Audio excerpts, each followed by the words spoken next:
Hey, check, check. Hey there, Nadia.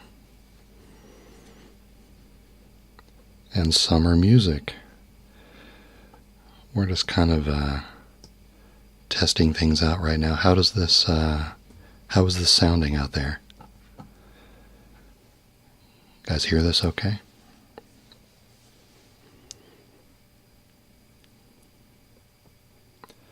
Testing, testing. Check, check, check. The albino rhino, what's up, what's up? Hey,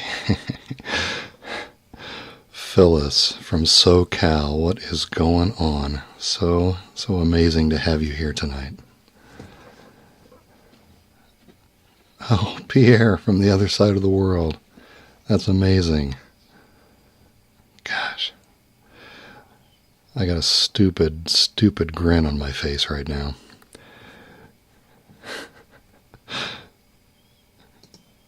So you guys need to bear with me while I click through a few things and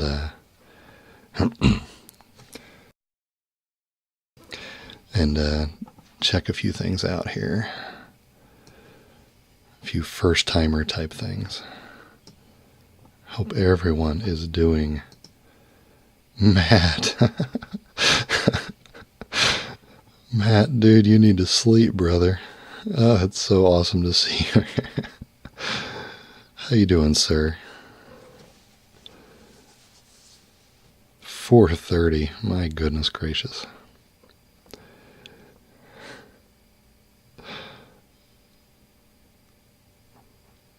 Texas.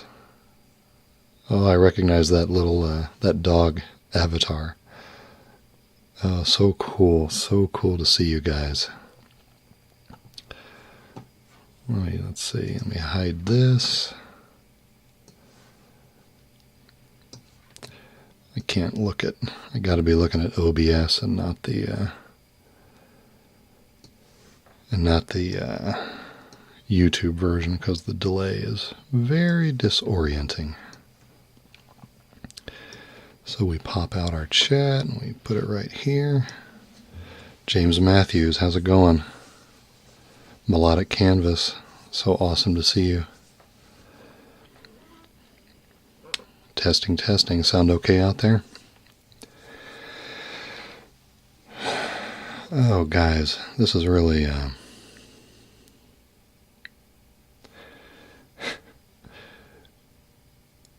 it's difficult. It's difficult to think back to last August when I was fumbling around with that pocket watch, you know, and trying to think of what to say, thinking back to childhood memories about that watch and putting that thing out there and rolling the dice and Hey there, Dylan. Were you watching my daughter romp around on the stream a couple of nights ago? Hey, Toronto, Canada, James Matthews, how you doing, man? I don't know. It just seems such a far cry from last August and that pocket watch. You know, it's really bewildering the way time can fly when your focus is so, you know, this biweekly schedule of mine, you know, it's tempting to think, well, you know, that guy doesn't spend a lot of time on his channel. He only puts a video up every 2 weeks, you know. But the surprising thing is how much of that 2 weeks I end up spending thinking about whatever the next thing is, you know. It's a lot. And when you're biting off this creative journey in 2-week chunks at a time. You know, you've got your head down and you're thinking about the next thing you want to do, and then you finally do it, and as soon as you hit upload, it's like in the past, and you're on to the next 2-week chunk. And the thing is, you spend all your time just thinking about a creative journey in 2-week chunks. You don't realize that 11 months have passed, right? You look up, and the next thing you know, you're almost a year in, and you're like, what? When did that happen? How's that even possible? And so, 11 months after that first pocket watch thing, and here I am looking at my old iMac, and I'm looking at this chat window of all these amazing people, and and I don't get how that's possible. I don't understand how you get from there to here, but so thankful and so grateful for all of you guys who have noticed, for everybody who's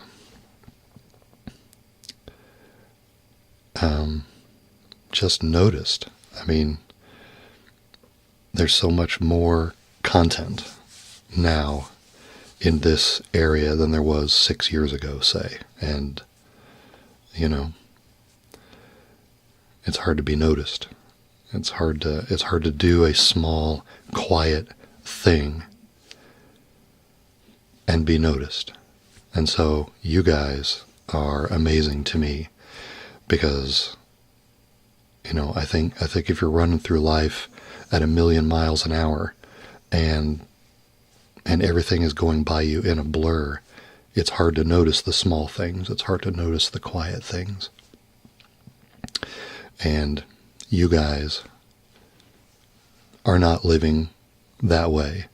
You're living sensitive, perceptive existences where you notice small things that go by you, and that's amazing. And as one of the small things, I'm very appreciative. So I hope everybody's doing awesome tonight. I know I'm doing awesome. Yeah, Pierre's got a great channel. Yeah. Terrar, what's up, Mike? So cool to see you. So, Mike, I do not have any malt liquor, but all I can offer is the heck is this? Oh, the kiwi apple Red Bull. It's as close as I can get, man. I'm sorry. I'm not a Red Bull guy. In fact, I'm not sure I even had Red Bull before last weekend, the holiday weekend, when I was trying to get that maps video done.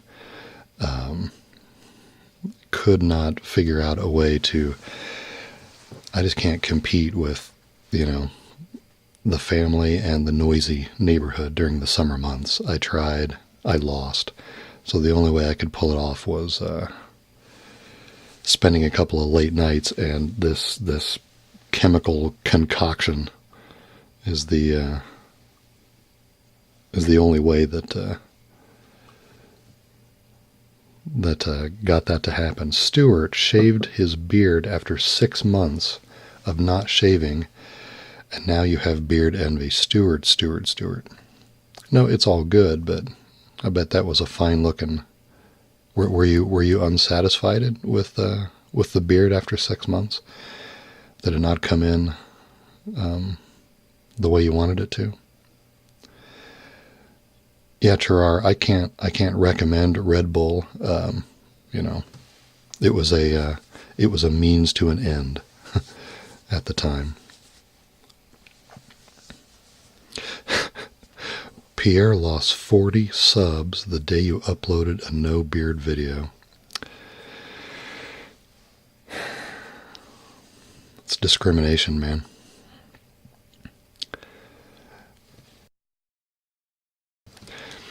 I hope you don't mind me just kind of...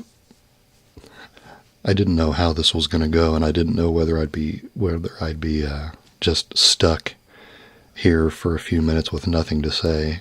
And I absolutely don't want to waste your guys' time, but it sounds like my stream of consciousness thing is kicking in, and I got a few things that are kind of at the top of my head, and of course I have some doodads here also that we can listen to, dealer's choice type things.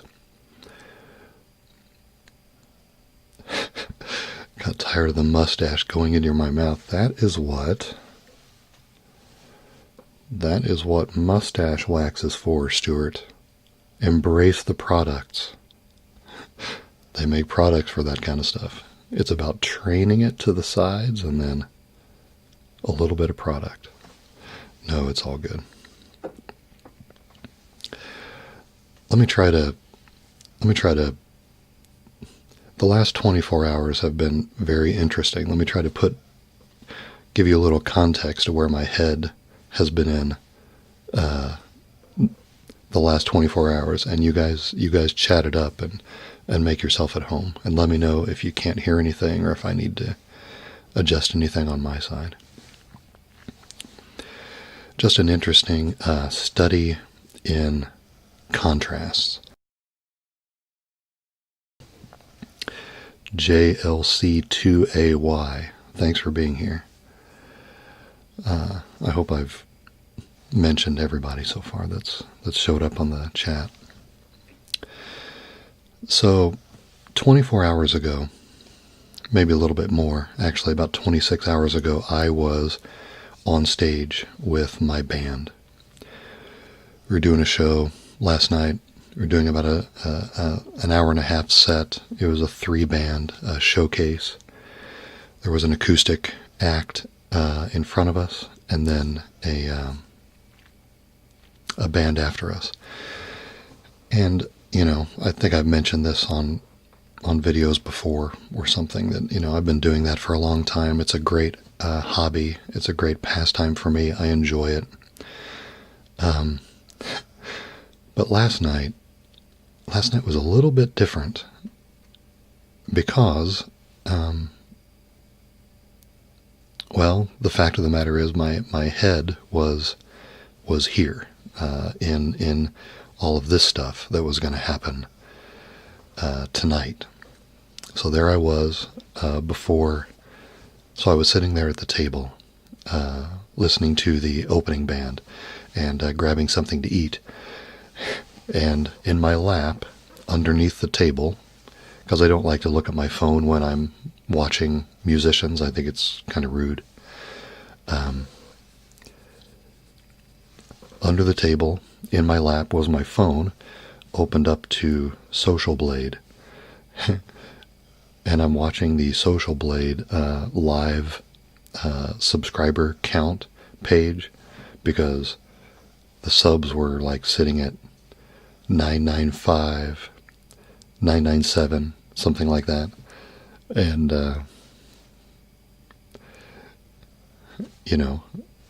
milestones, right? I mean, it's human nature. We're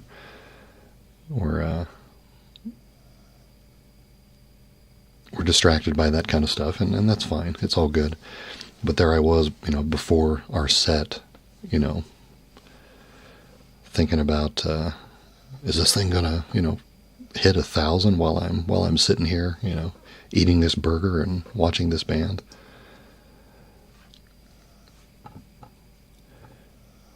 Just checking something. You guys still out there? The chat hasn't refreshed in a little while. Is everything still working?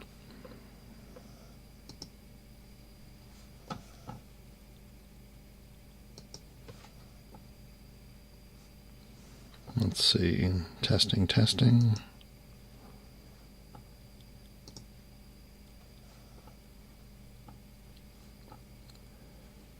Check, check, check.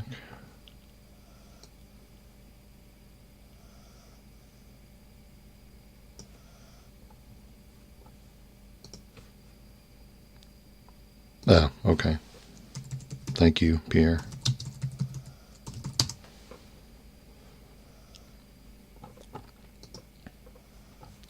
All right. So there I was, checking my phone, looking at the subs, because like I said in the reminder video, this has just been a weird week, very surprising week. So there I was in the middle of a club with Astral ASMR. What's going on? There I am in the middle of a very familiar setting, a setting that I've been in for over 20 years. My bass and all of my band's gear up there on stage, and I'm watching another artist, doing a great job. But I'm thinking about the channel. I'm thinking about this very new thing that I've been doing. This very out of my comfort zone kind of a thing. And, finally it's our... Thanks, Nadia, for showing up tonight. Appreciate the help, appreciate the support. And then we, get up there and play our set and all like that, and come off after the last song, and move over to the side and start getting gear out of the way, and pull the phone out and recheck the count, and it was at 1,002, and that's when I took the little screenshot. But the point is, talking about contrasts, right? It's hard to imagine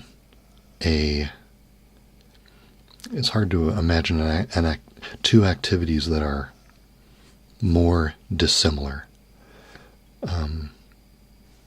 Doing the band thing, playing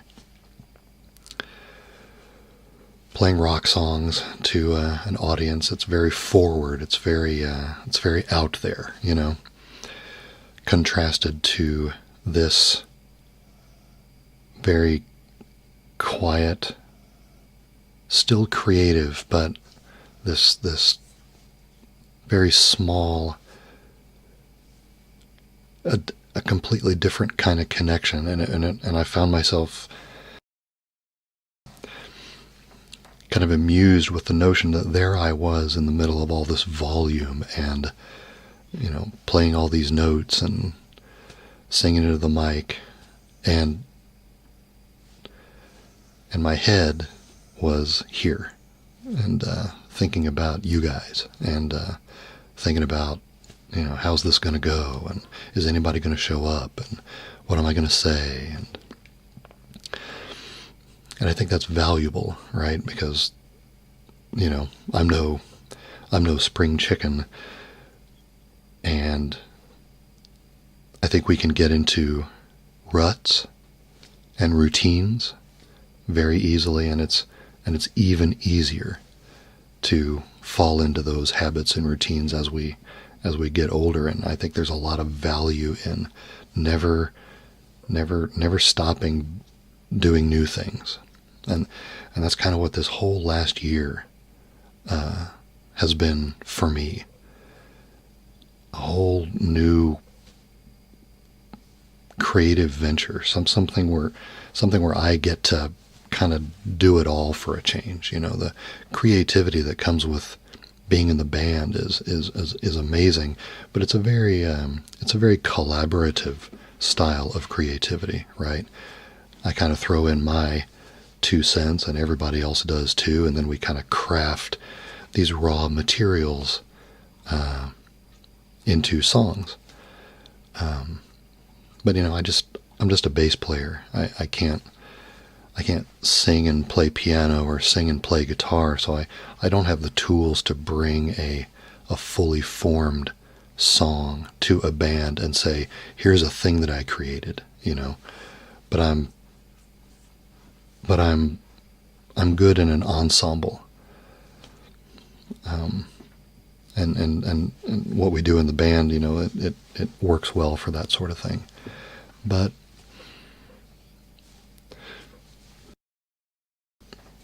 part of me wanted to try something where I get to kind of do it all. It's my call, or it's my decision about the whole concept, the whole vision from start to finish. I can't write a song from start to finish and play it for somebody in all its final pieces, but I can do this. I can think through what kind of an environment I want to create in a video, what kind of a conversational bubble I want to create. How do I want the viewer to feel, right? Seeing what I'm presenting, sitting on the other side of the virtual dinner table. That I can do. I can think that through and use the tools that I have around me to create this environment and put it out there. And so compared to songwriting, it's a more, I don't mean this in like a control freak kind of a way, but there's something satisfying about saying that, hey, that product that's out there, good or bad, succeed or fail, that's all on me. I did that. And I guess that was something I was looking for last year when, I'd been watching ASMR for a couple of years, and I don't know, it just called to me as something. I looked at those videos and I said, I think I've got something to say. And I think I could do it in this way. So compare that to the band and these kinds of thoughts in the middle of all that band context last night is just, that's kind of where my head's been the last 24 hours. And so we're finally made it, finally here, and just so amazing to see your guys' names there. And,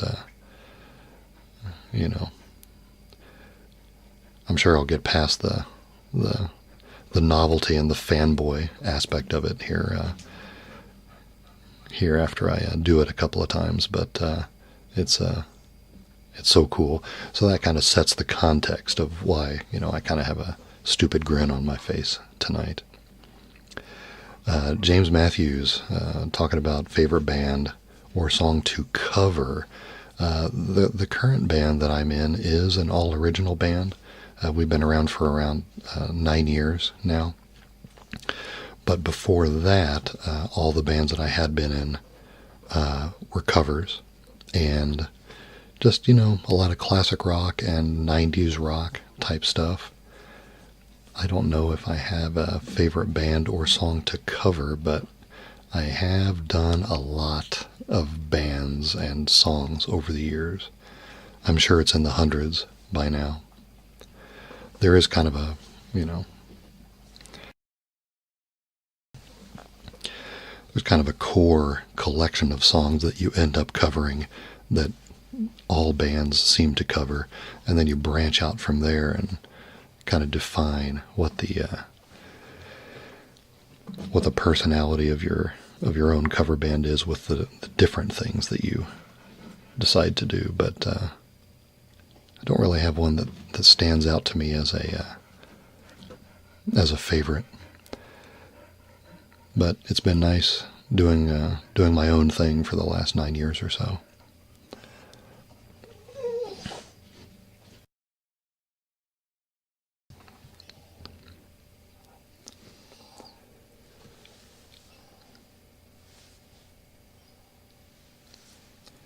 Hopefully my press to mute button has been working. I think it has.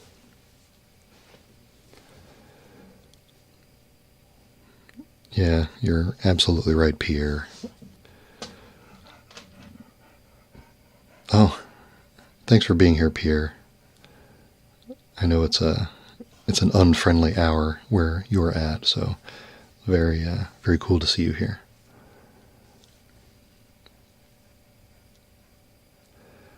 A lot of people stop learning after school, which is sad. I'll learn new things till I die. I mean, that's the thing, right? Life is the school, isn't it? I mean, we get out of school eventually, but every day that we're out there trying to make life work, we should be learning something about that process. You know, we learn things through failures a lot more than we learn through successes, right? And surely anybody who's out there trying to make life work is failing at least as often as they're succeeding, right? And those failures had better be teaching us something. No, school is never out. Every day we're in school.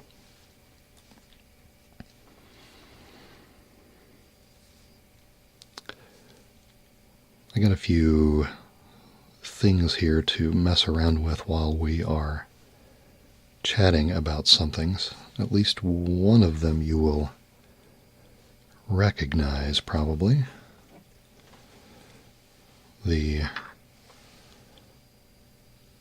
I've got the Wedgwood mortar here with me tonight. And again, I know the camera quality is not going to be good because it's the built-in camera, but I kind of like the lo-fi approach for this sort of thing. The Wedgwood mortar for the stone kind of a sound. It's got that fantastic ping, kind of a pingy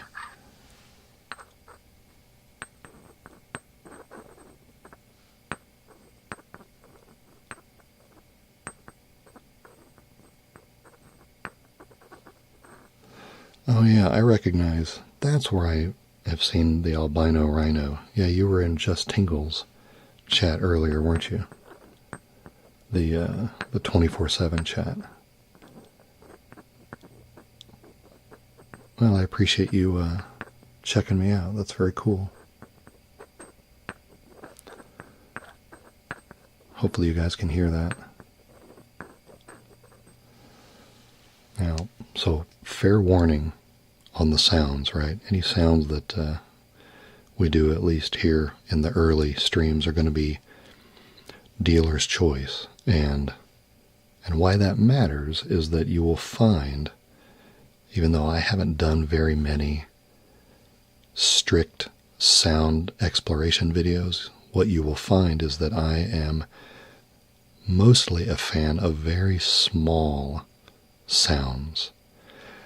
I prefer sounds that sound nearly unintentional most of the time. I'm not an aggressive tapping kind of guy or anything like that. I like the sounds that sound like they could pop out of other activities. So I am generally all about kind of slow to medium speed, random pattern type stuff.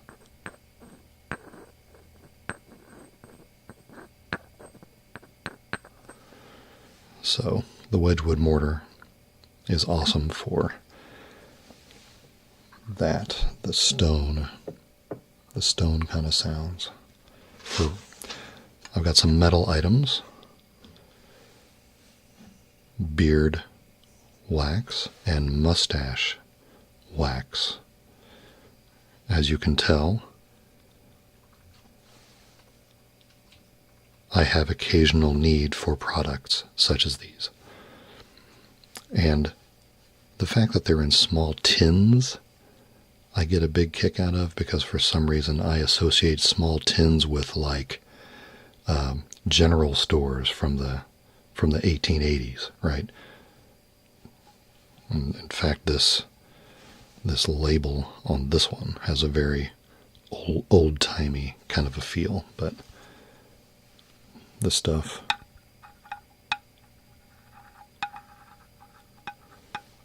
good for that kind of sound.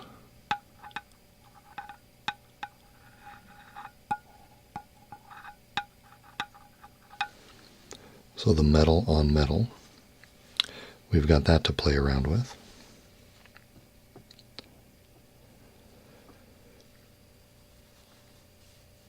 Yep, Thick and James, the small sounds. Yep. A lot of people that rush tapping and do aggressive tapping. And, and that's great because there's clearly a lot of people that respond to that sort of stuff. I mean, one of the things about ASMR, as we all know, it is a highly personal and subjective experience, right? There is absolutely no right or wrong.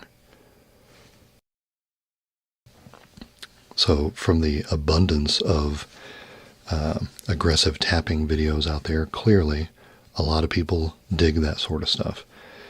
It doesn't do anything for me personally, just because I guess it sounds so obviously intentional.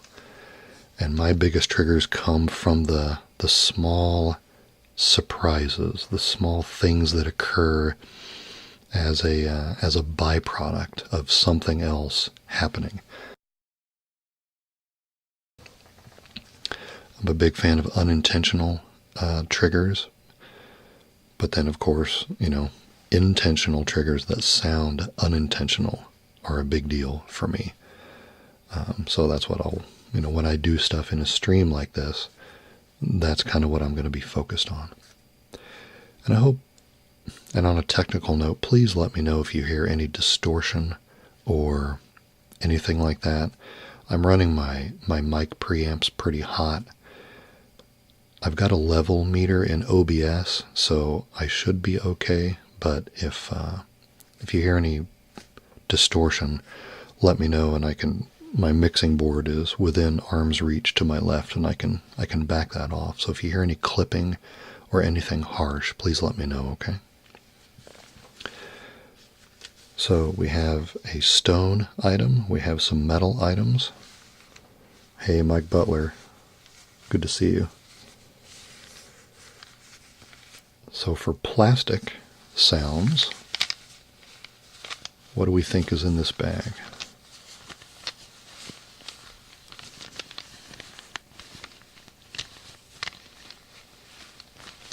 Any guesses about what might be in this bag?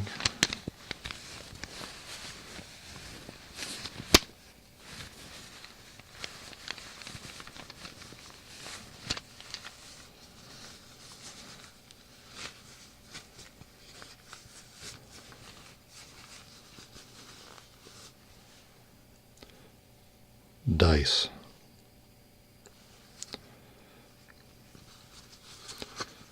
The hard plastic dice.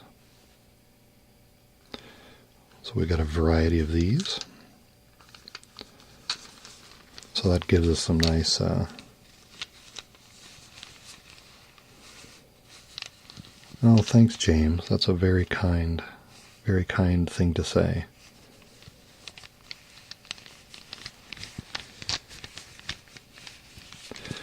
So with the bag here, we get both the plastic sounds and this great kind of felt sound as well. So yes, these are dice.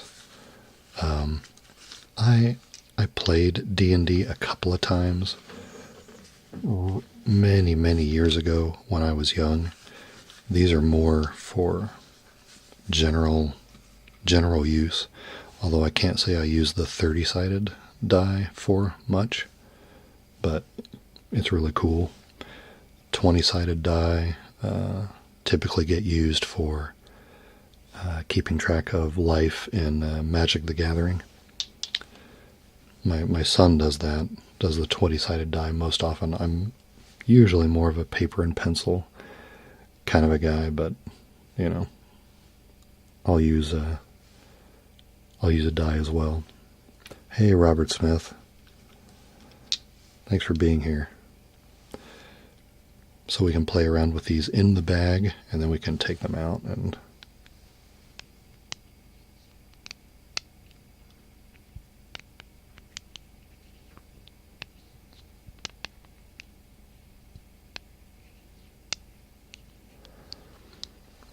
Hey, the albino rhino says, I am 15 and play D&D. That is so cool to hear. Are you generally a character in the campaigns, or do you dungeon master, or do you have a favorite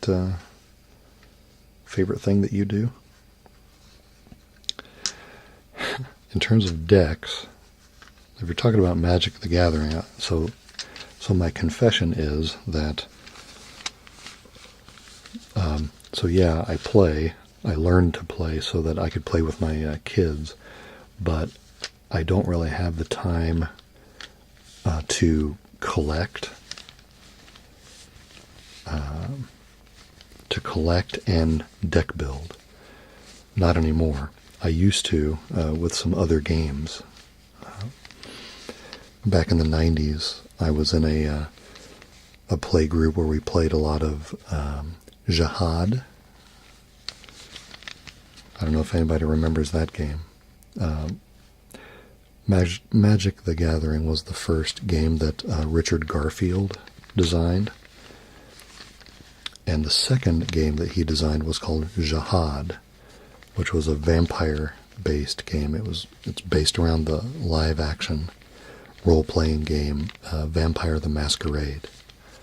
And that name, Jihad, was eventually changed to Vampire the Eternal Struggle.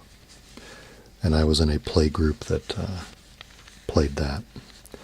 And then the third game Richard Garfield designed was called Netrunner.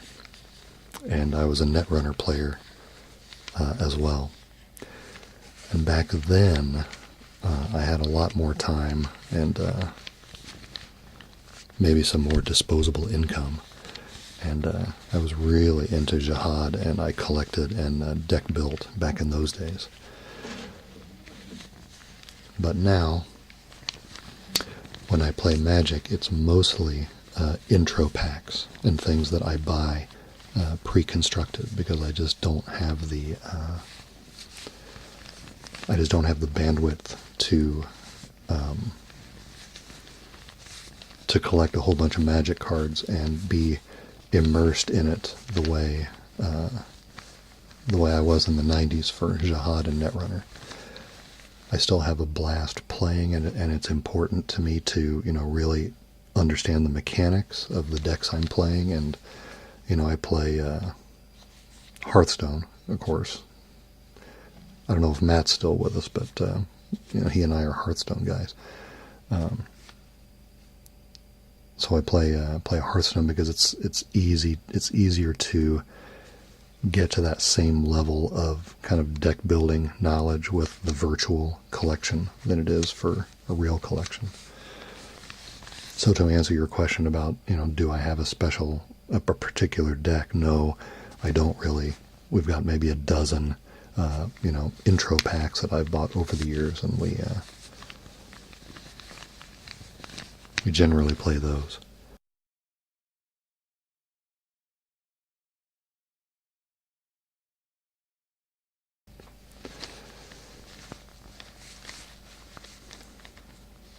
Sorry to hear about your dad and your stepdad.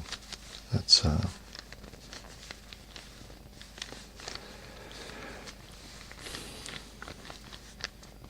it is, human beings are full of good decisions and bad decisions, and it is a tragedy when those bad decisions come along, when they impact people that are nearby. And it sounds like you've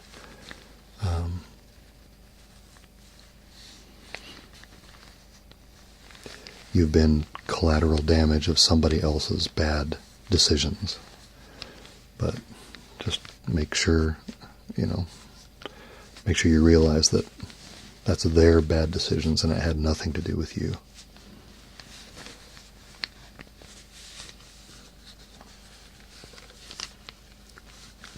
James Matthews, you know something about Jihad? Were you a player back in the day?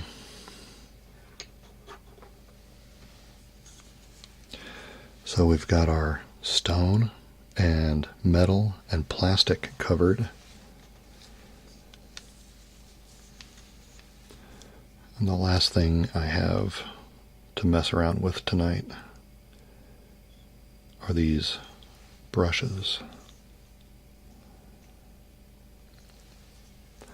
My mom ran a ceramic shop out of the home for all of the years I was growing up that I can remember.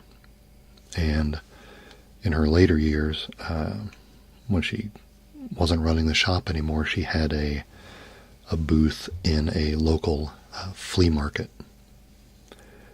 where she was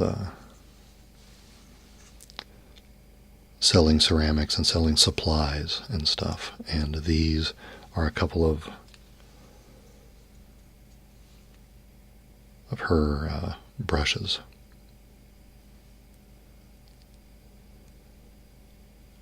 I've never done a video of mic brushing, but I've got these things positioned so close here that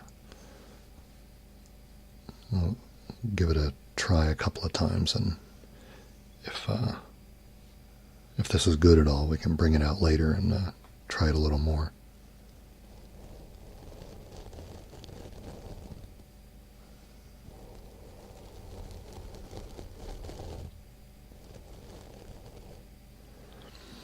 I don't know if that's good or not.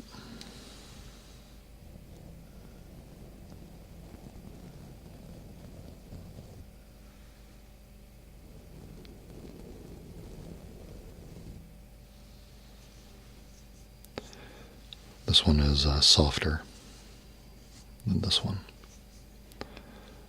So we can play around with those. These might sound better if I had the windscreens, the foam windscreens on the microphones.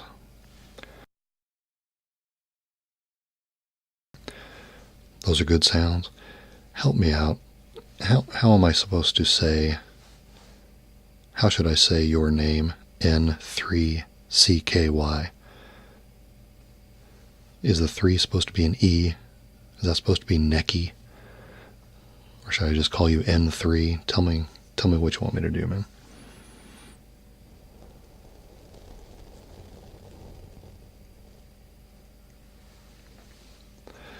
James Matthews has a lot of Jihad experience. Yeah.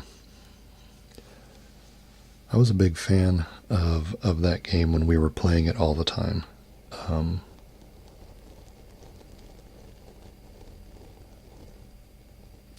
Necky, thank you. Now I got it. The thing I always observed about Jihad, though, is that it really depends. It really needs the large group. You know, the big 6-player group with that relationship between predator and prey. That game really only kind of breathed properly in gameplay when you had the full group there. Once you started killing people and you got down to 3 and then 2, when you only had 2 people and each person was the other's predator and prey, I thought the mechanics got a little wonky at that point.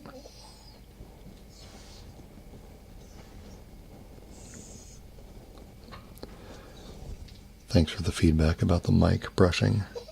Albino Rhino. I've never done this before, so.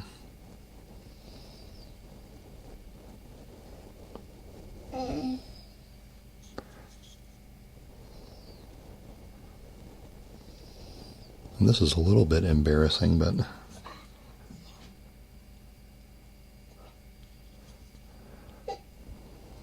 I might end up having to let the dog out because he's making some sounds behind me. Yeah, that's a good point about mods. Honestly, I didn't know what to expect in terms of whether anybody would show up tonight or not.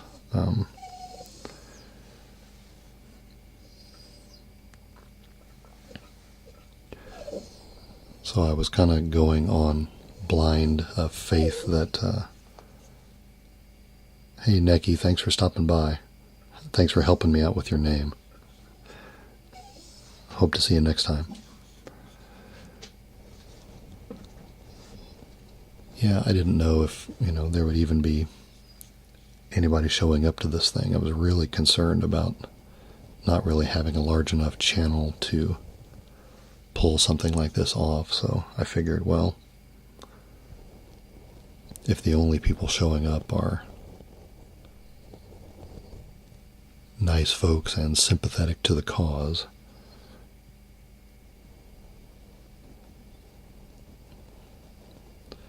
maybe I wouldn't have any issues.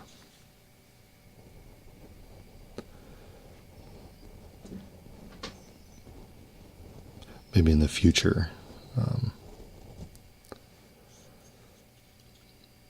I actually don't have the screen up right now that tells me how many people are viewing the stream. Yeah, I agree, Stuart. Yeah, it's a good idea. I should, I'm looking at this perhaps being a bi-weekly type of event, and I should probably have a helpful person or two that might continue to be around for these streams that can help out with that.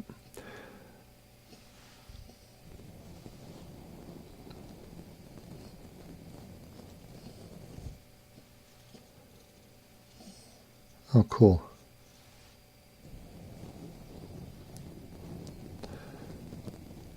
$10, $13, and $14. I kind of had a number of like a dozen in my mind. I thought if a dozen people showed up and we had a cool conversation,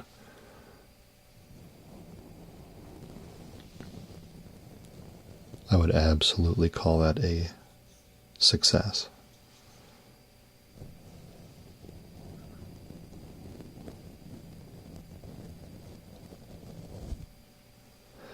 Yeah, you were a mod on Tingle's stream, weren't you? I saw the little wrench by your name.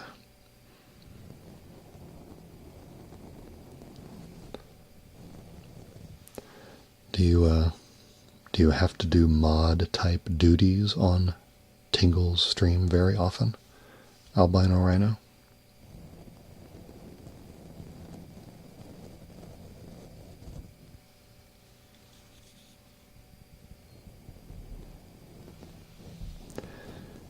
It does seem like there's a... Thanks, Phyllis. I hope you've enjoyed this, and I will give the unicorn a hug for you. Thanks so much for being here.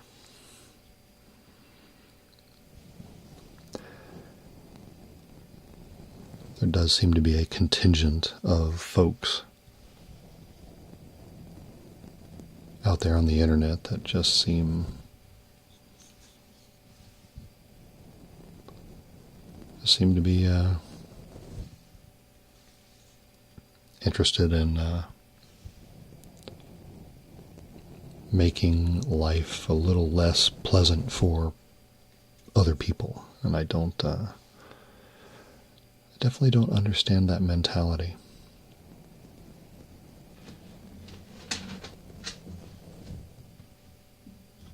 That's a great perspective, James.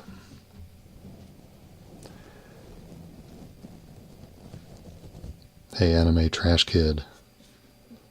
Welcome. James, you actually kind of hit the nail on the head.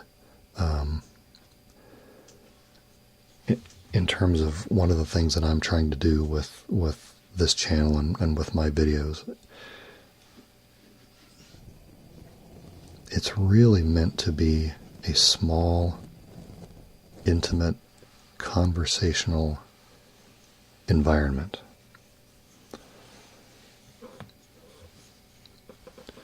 I shoot all my videos at, well, not all of them, but a lot of them at the dining room table. And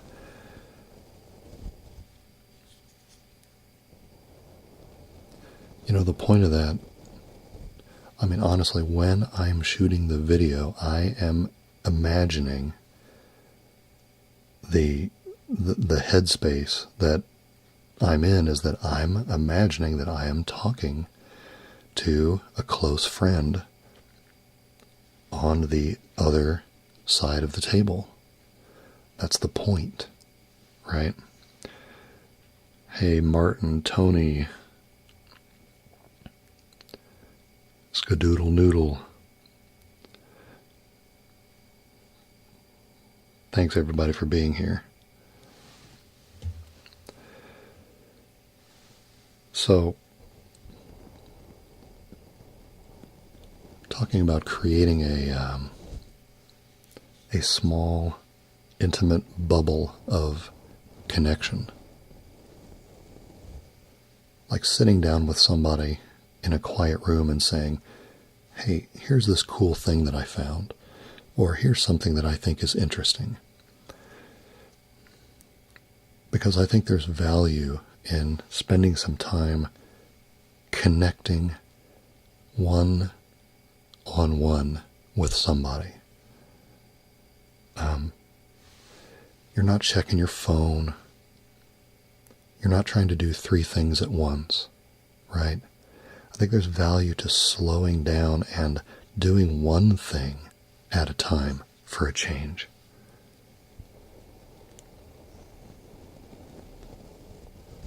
And that's what I'm trying to do with these videos. So James, when you talk about a room that we're sitting in, this channel is the room. This chat is the room. The comment sections for each of my videos are the dining room table. The comment sections on really, really large channels oftentimes are just kind of a sea of one-liners and puns and bad jokes. But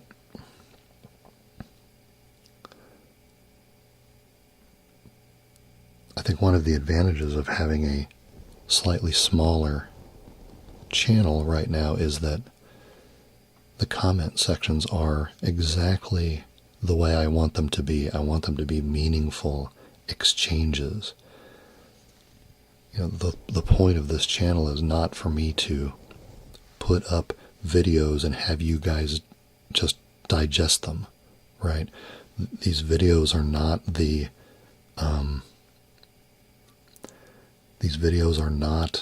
destination. They're not the end of a process. The videos are the beginning of a process. The videos are like the first. The videos are like an introduction. The videos are me saying, hey, here's something. Here's something interesting that I think is interesting. What do you think about this? And then, if I'm lucky, I've picked something that maybe has some resonance with somebody else out there, maybe that reminds them of something from their childhood, reminds them of a life experience that they've had, and then they can chime in and say, yeah, that, I like that, and guess what? It reminds me of these other 3 things, so I'm going to tell you about those.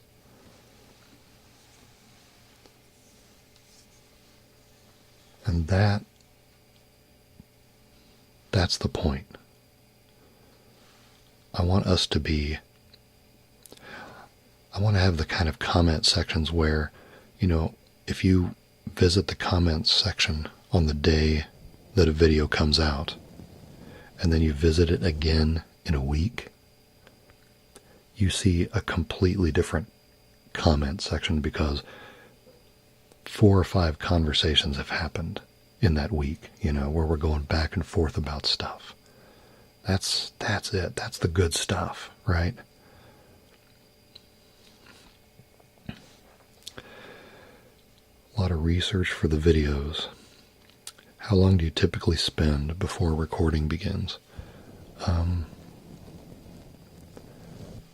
So, as you know, I put up a video every 2 weeks, and I would probably say that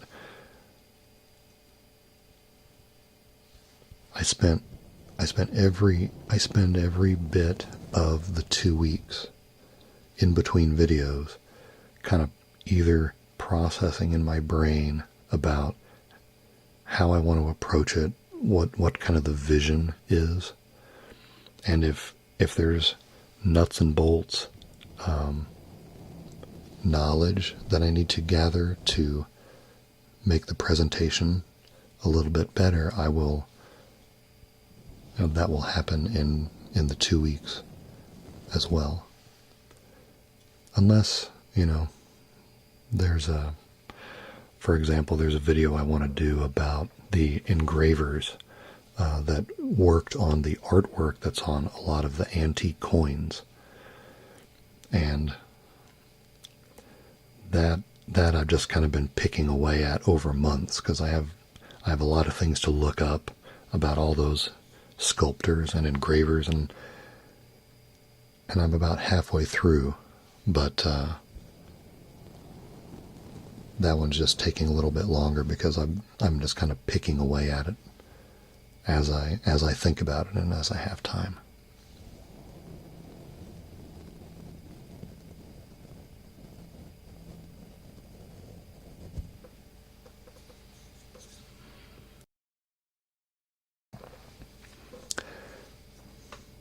Really appreciate your feedback, Martin. ASMR gets a bad rap because of well, it goes back to what I said about, it is a highly personal and highly subjective experience. And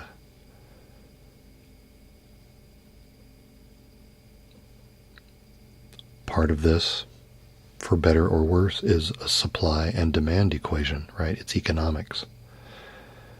And there's a demand for another certain style that you mentioned. And if people feel that, I probably shouldn't say too much about that. I don't want to come off as too cynical about that sort of stuff because, it doesn't really affect me. But your point is, it does color the perception of what ASMR is about. But I can't do anything about that. All I can do is do me and do what I feel my creative vision leads me to do. And that is all about sharing interesting things and creating these small environments. Hey, Tony XM, thanks very much for being here. And I appreciate the feedback on the 1K. It has been a pretty cool week. Ivan, it's good to see you. Thank you for being here. So Stuart, I think that hopefully answers your question about how long I spend.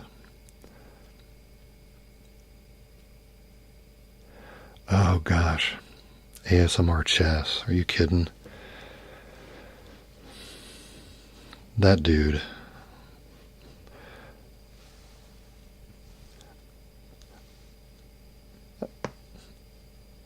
Maybe I should switch off of the brushes. I've been talking and kind of absent-mindedly brushing. Let me move on to one of the other things while I talk about ASMR chess. ASMR chess, man. That guy. So I don't know about you guys, but one of my triggers is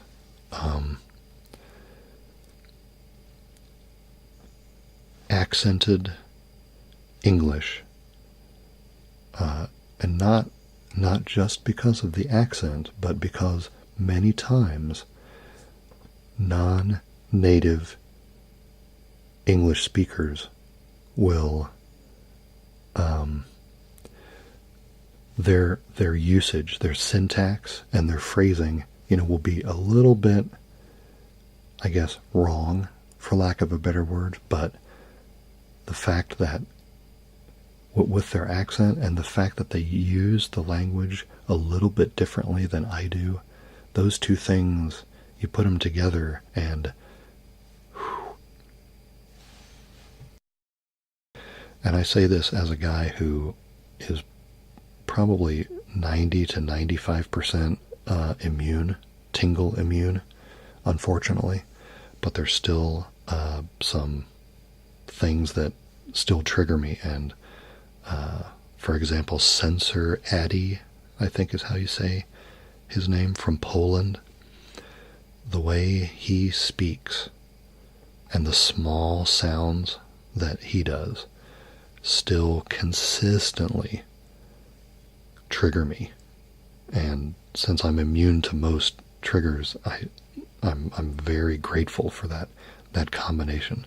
All you guys that are interested in small sounds, you should definitely check him out. James, yeah, I can do some tapping. Do you have a preference on metal or the stone or getting the dice out? I've got the metal here.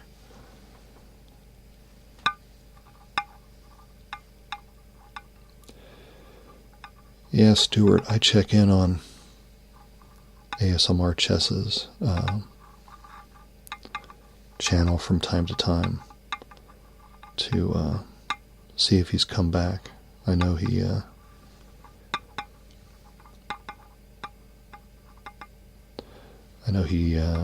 he's been rather candid about some mental health struggles that he has. And I think he lost his father in the last year as well. But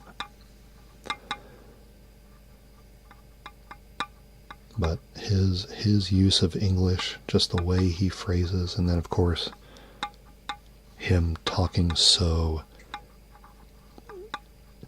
competently and expertly about chess.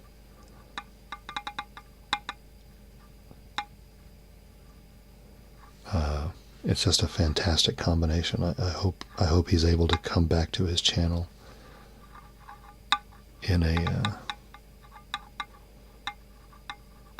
strong way someday. Metal on stone, the albino rhino says. I will definitely do that.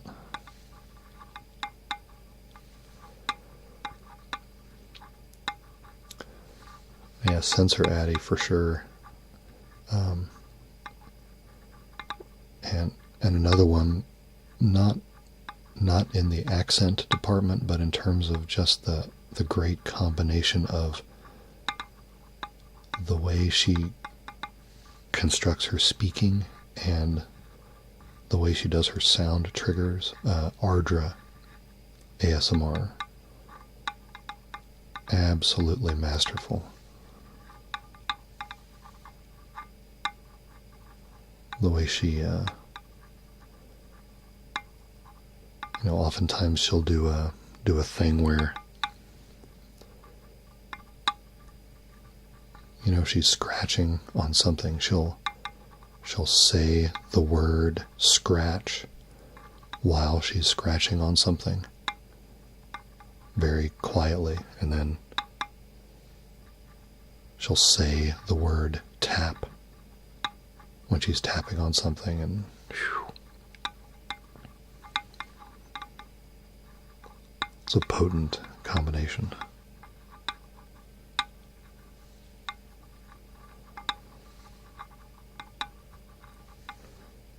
Hopefully you guys can hear this okay.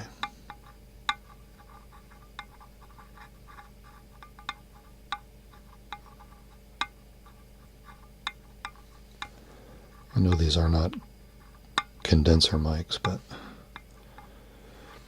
and I know things get chopped up in the stream when things get compressed, but I hope you guys are hearing this well enough to be effective.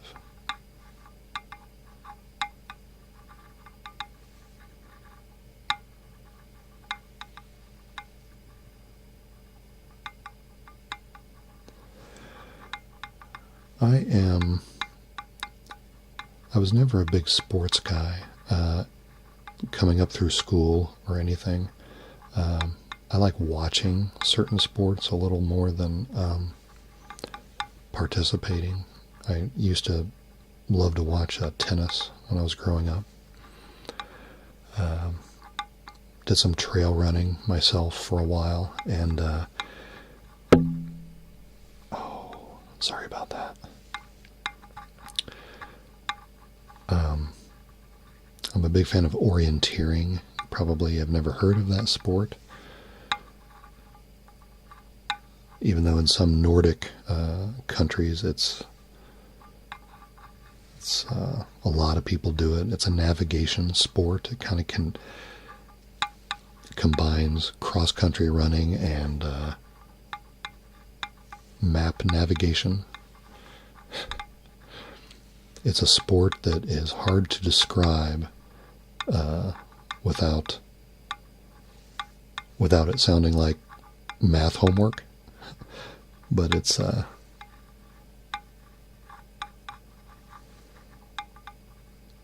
sorry. Sorry, Stuart. I was doing good up until then. Come on.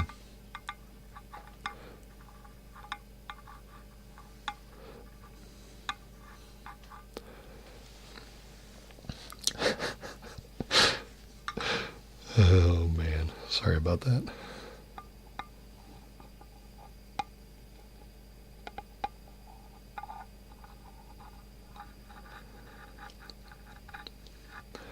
I really appreciate you guys sticking with me. OBS says been live for over an hour, and the time's just flying because it doesn't seem like seems like we just started.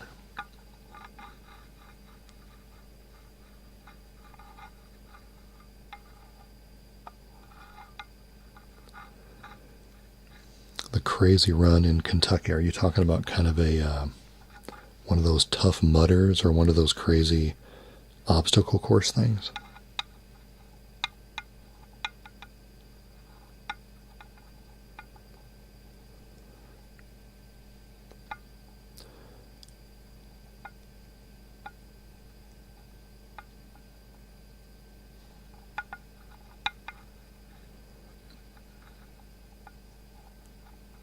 Hey, Thick, thanks for the recommendation on the Whispering Voice. Seems like I might be subscribed to that channel. Map skills, ripping pages from books, unknown start time, several marathons in length. Yeah, I don't think I'm familiar. Sounds cool though. No, I don't watch a great deal of sports, James. I actually don't watch a great deal of much of anything, to be honest with you.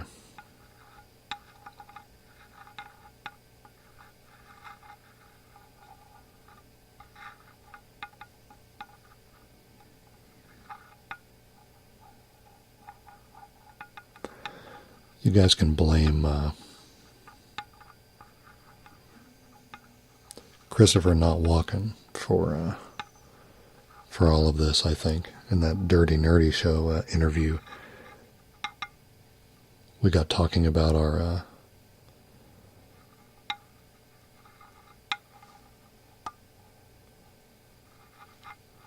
our days in radio. And that really got me kind of nostalgic for that sort of thing. I did it back in college. And sitting here in front of some microphones and talking to an audience. Well, back in college it wasn't a talk show, it was a music show, but still. Sending content out there into the universe and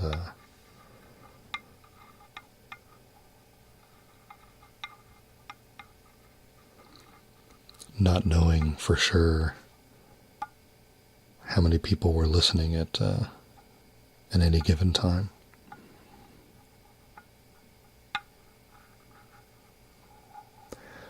I'm going to have to look this up, this Barkley Marathon thing, after we're done. Getting my curiosity up.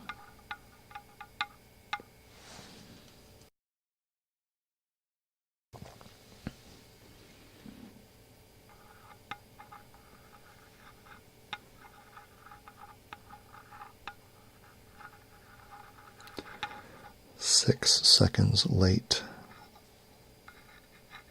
for a 60-hour event. That's a pretty tight margin of error, isn't it?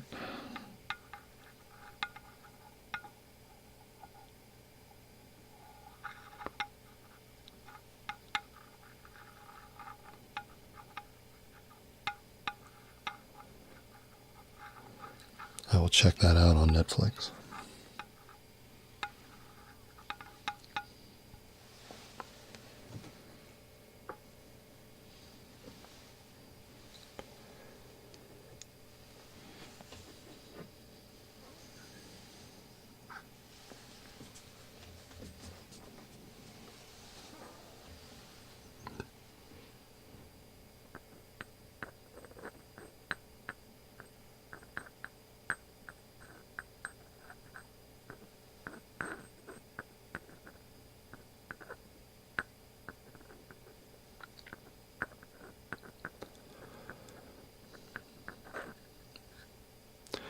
Hey, Albino Rhino, since you're a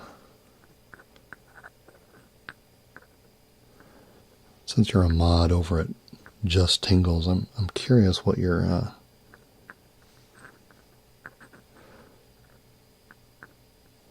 feeling is about these 24/7 pre-recorded streams that a lot of content creators seem to be doing these days. Hey, David Barnhart, welcome to the stream. No, James, I do not get triggered from these items when I'm actually doing them. And I can't even tell you if I would get triggered if I watched my own content back, because it's actually very difficult for me to do that. I don't like watching my own stuff very much.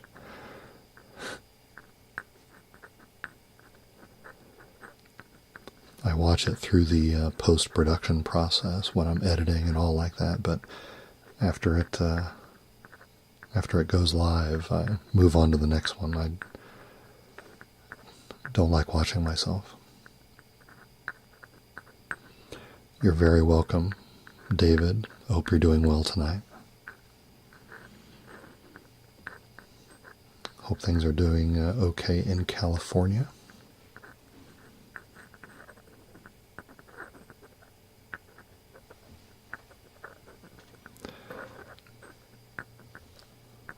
So is some of this stuff actually triggering you guys right over the stream? That would be amazing.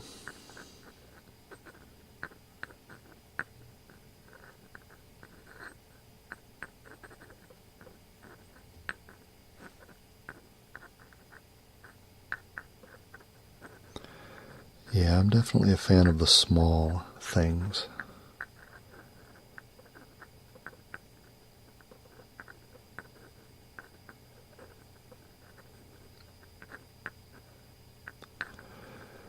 Yeah, I have noticed every time I'm over at Tingle's 24/7, he's usually always in the chat talking to people.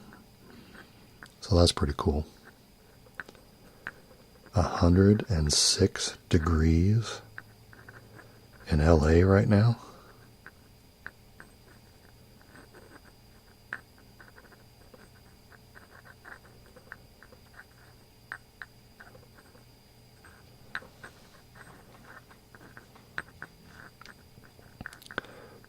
Man,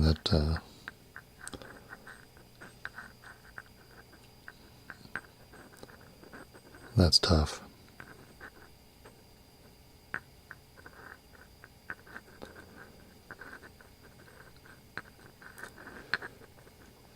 Family and I have one more full week here, and then we are getting the heck out of Dodge and going up to Door County, Wisconsin for a week. We're going to be on a lake facing the west, so we'll be able to see sunsets.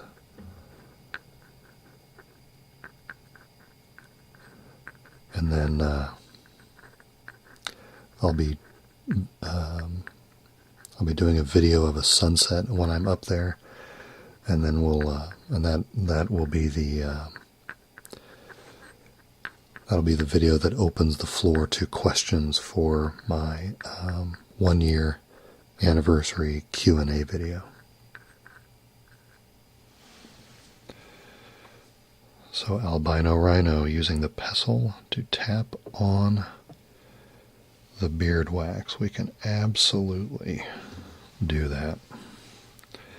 Let's change up the mics here. All right, metal and porcelain. Let's see how this goes.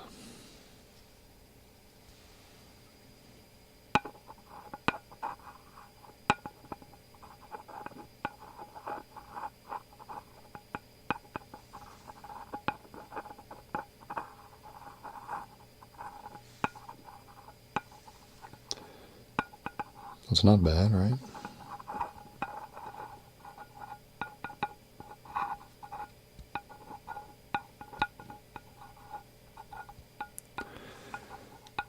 I hope when the time comes, I hope I can count on all of you guys to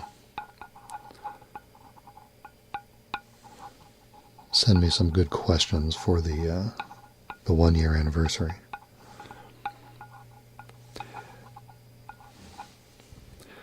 I gotta be honest. One of the reasons that I did not do a Q&A video for any of the previous subscriber milestones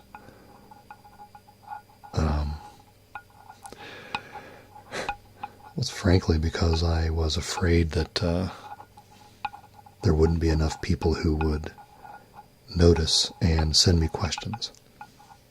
So I had this nightmare scenario in my head where I would try to make a big deal out of, whatever the milestone was, and say, hey, I'm going to do a Q&A video, and I don't get any questions.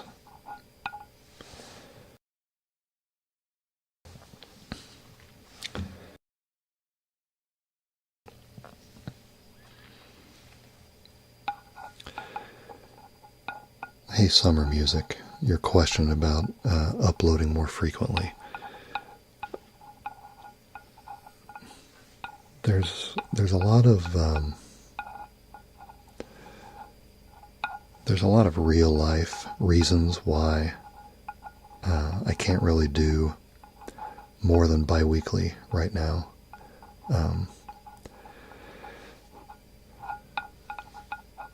It's important to me that I don't impact my availability to the family that much with this hobby. And that's why you'll often see me, I'll have to do these videos late at night, or sometime I'll rearrange my work schedule so that I can do them in the morning after the wife and kids have left the house. It's not that I wouldn't like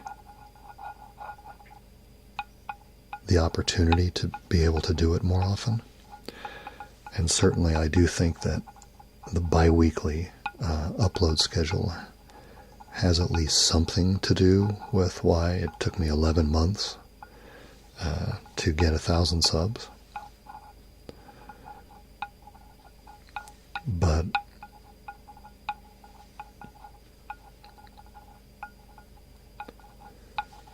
one of the reasons I thought the stream idea might be a nice thing to add to the content on the in-between weeks is because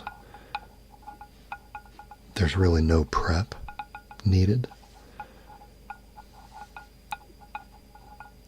Being able to just kind of go with a stream of consciousness type of an approach is a welcome change to the videos where I really have to think through them a lot more.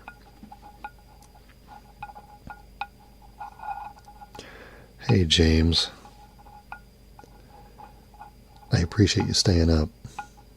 I hope work goes okay with you tomorrow, and I hope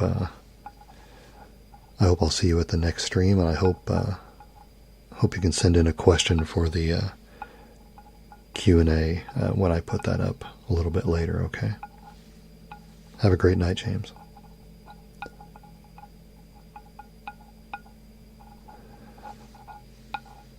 So it's a good question, Summer, and I appreciate that comment. Bi-weekly does, in this internet world, this information saturated kind of a world, doing something every 2 weeks probably seems like I'm moving in slow motion, but it's what I can do for now. And the comments that I get from all of you folks on what I am able to upload when I'm able to do it has been amazing, and it definitely keeps me going.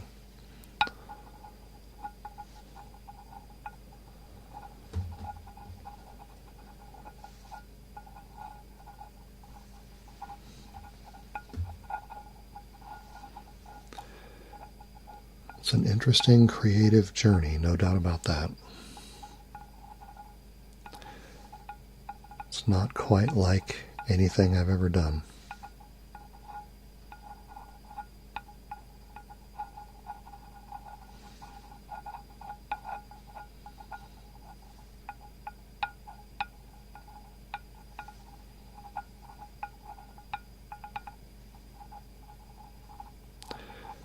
Yeah, I'd say the metal and porcelain make a nice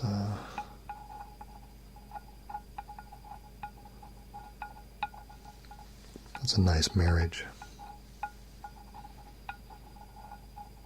Thanks for the comment, Ivan, about uploading just enough. I appreciate that. And Francis, thank you for saying that. Hope everybody is doing well tonight.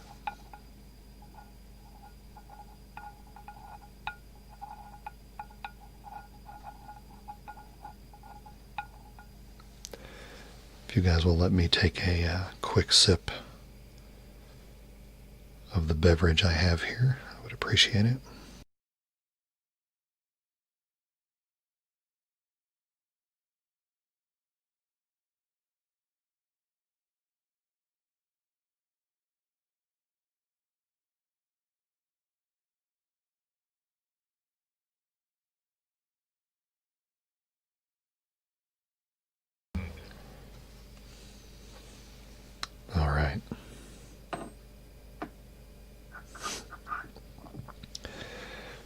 flashbacks to being a DJ in college. It's crazy.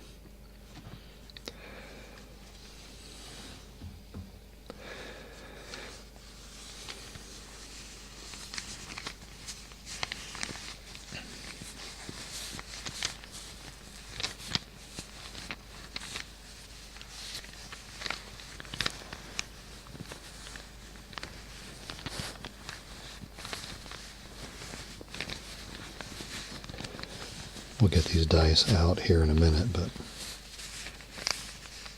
just want to hear this this felt bag first.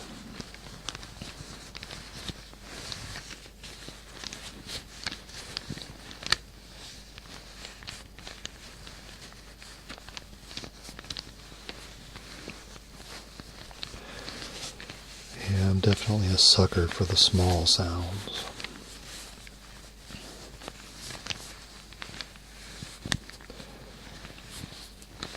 Lots of respect for all the people who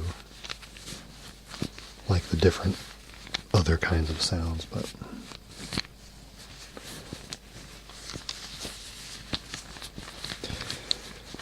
yeah, you got to use the push to mute, man. Got to respect that audience. You can set, you can set hotkeys in OBS for push to talk if you keep it muted as a default, or push to mute if you keep the line live as the default.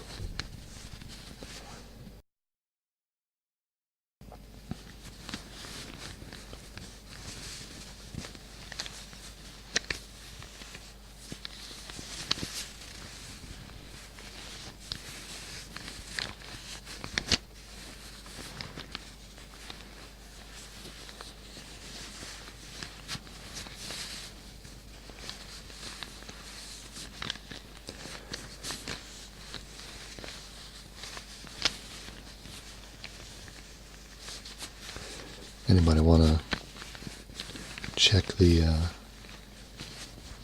viewing numbers again for me?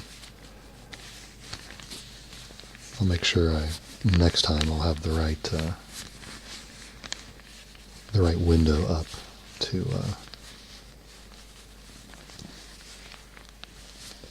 keep track of that number as I go. I just don't want to fiddle around with playing around with windows and stuff while I'm here on the air.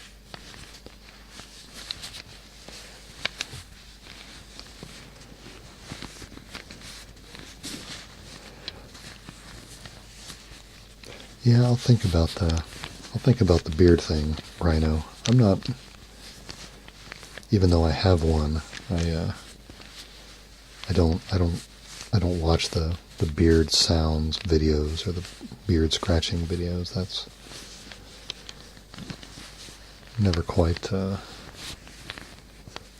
been my thing. Thank you guys, 13 and 14. That's perfect. I'm glad we're holding. Well, make up your mind. Is it 13 or 14?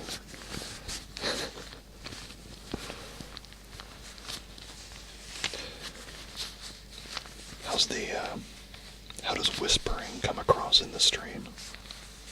Is it good? I need to do more whispering videos on the channel, I think. I haven't done too many of those.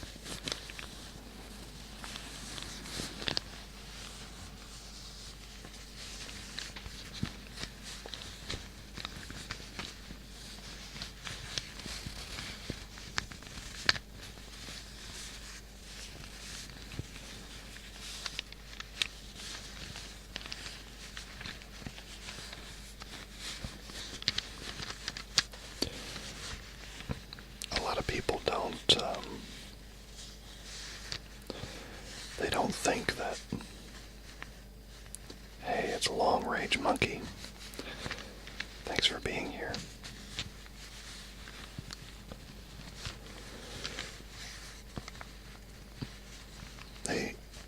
A lot of people think that only non-verbal sounds can be triggers. So, if they see a video that has nothing but soft speaking in it, they'll say, well, that's not real ASMR because, there's no trigger sounds in that video.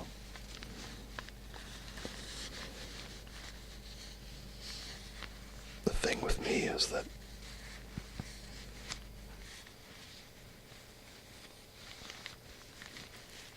I absolutely can be triggered by soft speaking or whispering, but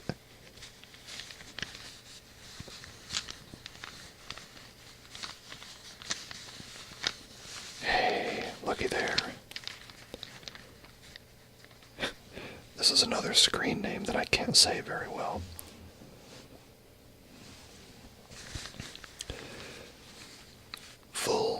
Vulpecula ASMR. I hope I got that right. No, what I'm trying to say is that whispering and soft speaking can be triggering for me, but it can't just be a person whispering, but otherwise speaking normally, meaning they can't just use their normal conversational cadence, but just do it in a whisper. That's not triggering to me. There has to be something different about the cadence or the meter or the delivery. Usually it has to be a little bit slower with some pauses, some breaks in the speech from time to time.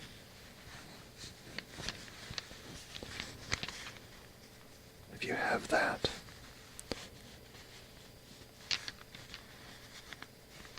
then whispering can absolutely be a trigger. Hey, it's Wazo. What's up, Wazo? Thanks so much for being here.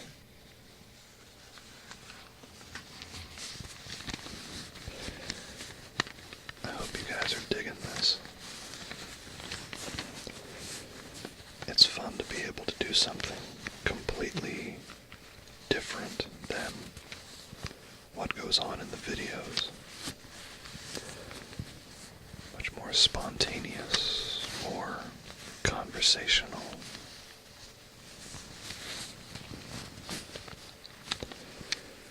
And none of it would be possible if it wasn't for you guys. So I appreciate that.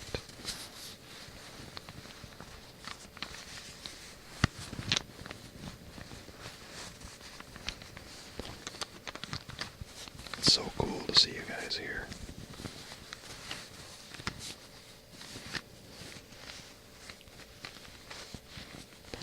I told myself that if a dozen people showed up and we had a nice time together, then that would be a success.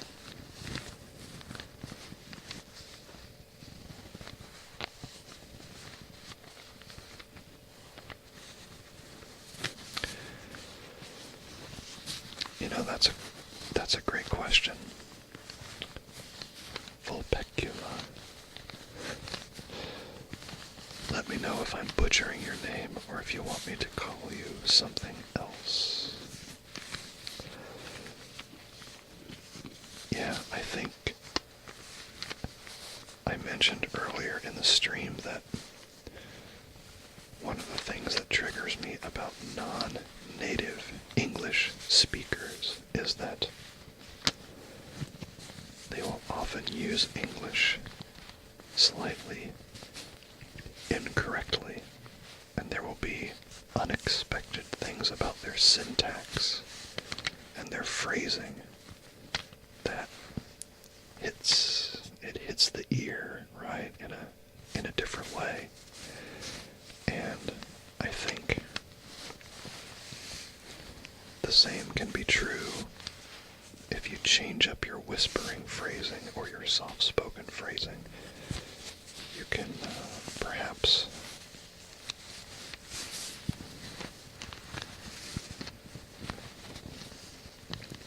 the effect is the same.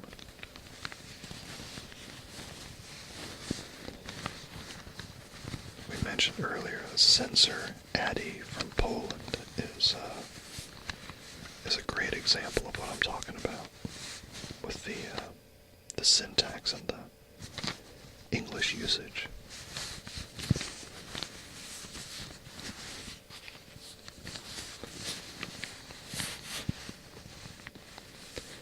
Tanner Garrettson, thank you so much for being here.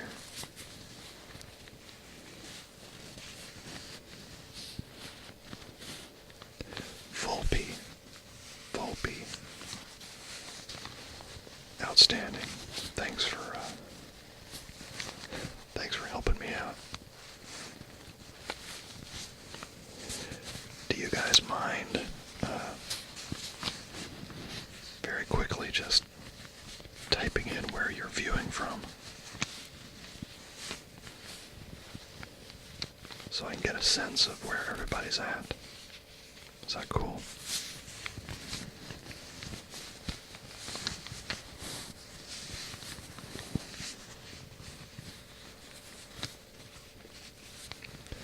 Brantley Smith, thank you for being here. We're just chilling.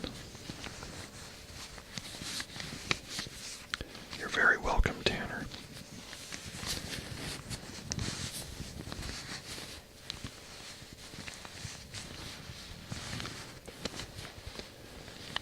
Shout out to Portland. Guess I kind of assumed I'd see a lot of West Coast time zones here. Dallas, Kansas, cool. Finland, what up? Maryland.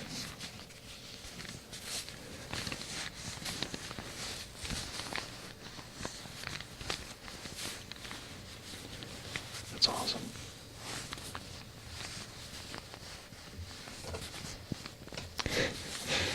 Man of the maps, yeah. I gotta tell you, it's been a really weird week.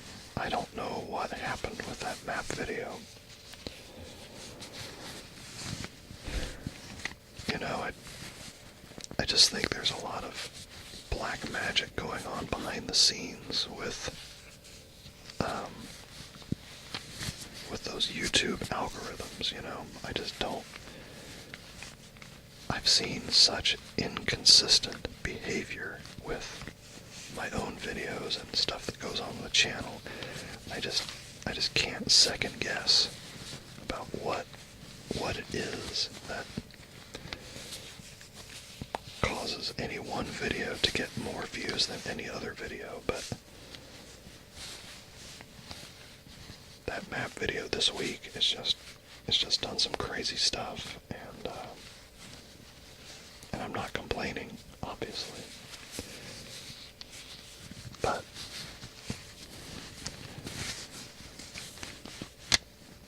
it doesn't make sense to me that it's just because the topic is maps, right? Because once you take that part out of the equation, what's so different about that video than the one 2 weeks before where we were tinkering with those gas lamps, or 2 weeks before that when we were reading the children's book?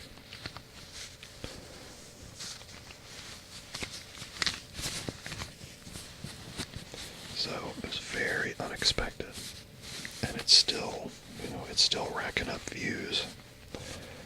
And we're still getting, 50 new subs a day. So that's just craziness.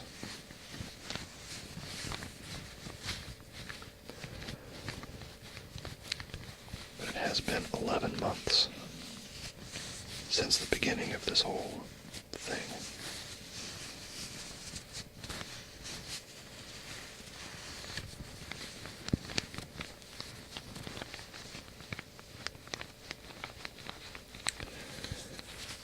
Yeah, I don't know.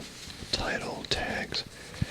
I actually did a little bit of an experiment with the second map video. I put in exactly the same list of tags as the first map video from February. And I only changed the title by a single word. But, the channel itself is bigger now than it was in February. So maybe the size of the channel that's uploading the video makes a difference in the algorithms. I don't know.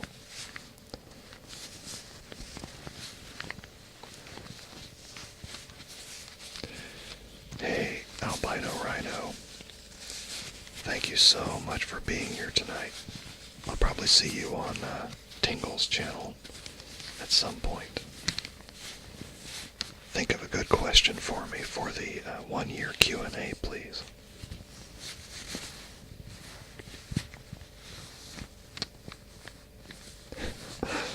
Yeah, Francis. Maybe YouTube likes maps.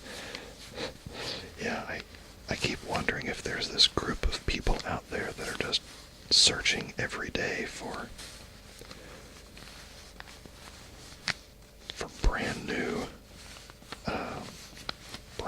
ASMR map videos, and when they see one, they just pounce on it.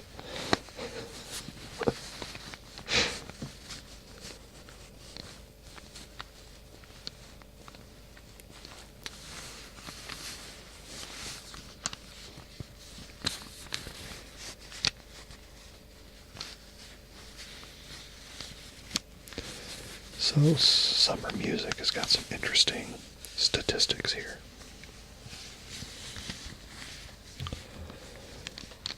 The first video you have 200,000, and then you're saying all of your other ones are from 100 to 4,000. Was the topic? Yeah, I think Volpe's onto something there. Was the topic of that first video different than all of your other videos? Or did the first video say anything about first ASMR video in the title or the tags? I've noticed that that's a popular search.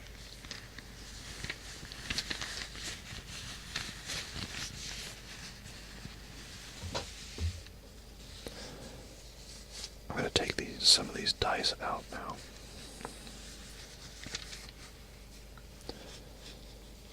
Hey Jared Estrada, welcome to the stream. Hope you're doing well tonight, or this morning, if you're on the other side of the world.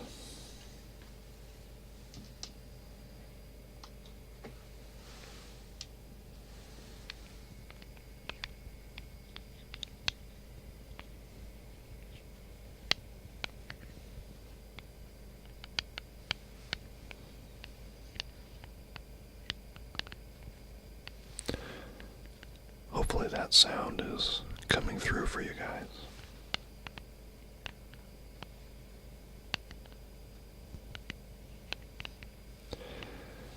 I hope you're doing well, Volpe. I appreciate your comments and your likes on Twitter.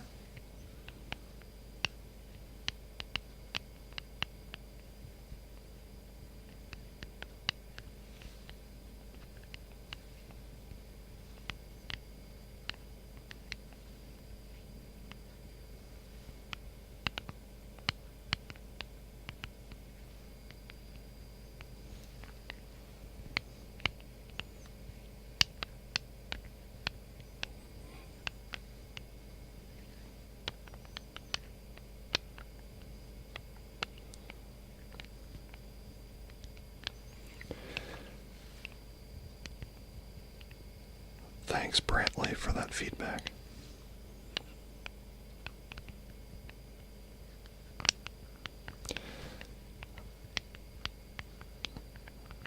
I figured either everybody hated it, but they were being polite, or it was so powerful it knocked everybody out.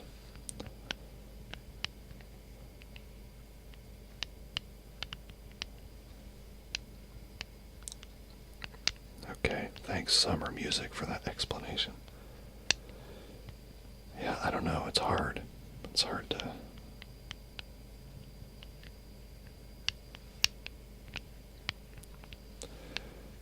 Yeah, that's a good point. Popular on social media, so they get searched a little more often, and that sort of thing can go in waves.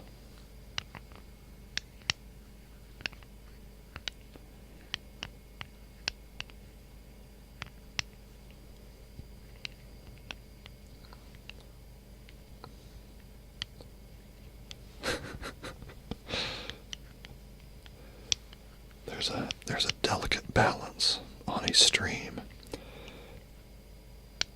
If you do the job too well, then your audience falls asleep, and then you're just a guy handling some dice on a stream all by himself, and nobody wants to be that guy.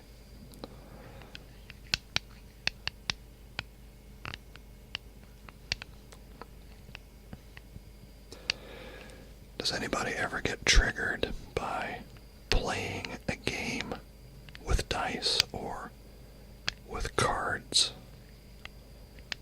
You know, like with family or something like that, and they catch the dice sound in a particular way, or the way cardboard cards sound against each other.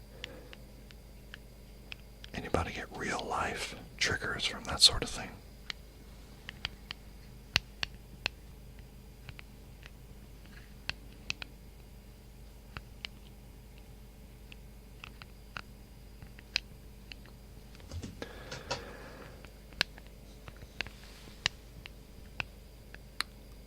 These two dice here, the two 20-sided die, are the ones that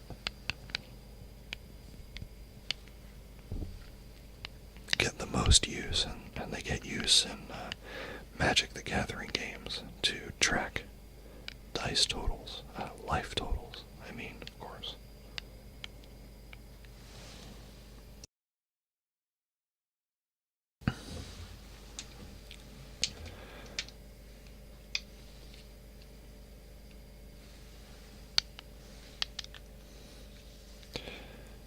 No, you don't, Volpe. Nobody wants to be that person. This 30-sided die, someone at my workplace gave me this die. I don't remember why. And other than it looking very cool, I've never actually used it for anything.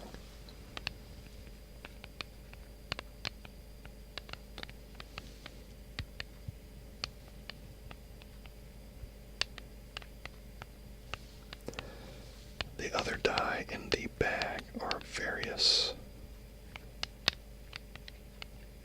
six-sided die that are just extras that get used for, you know, again in Magic the Gathering, for tokens, card buffs, things like that.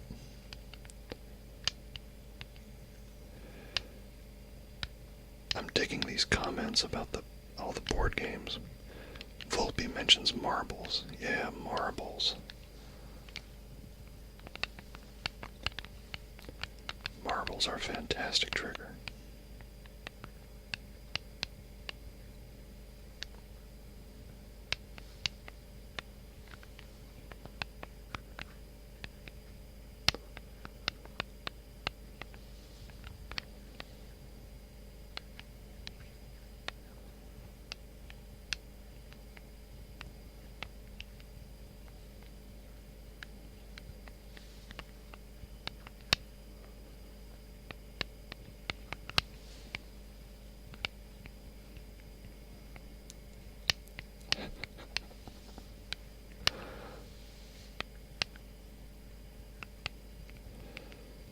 so true, Volpe.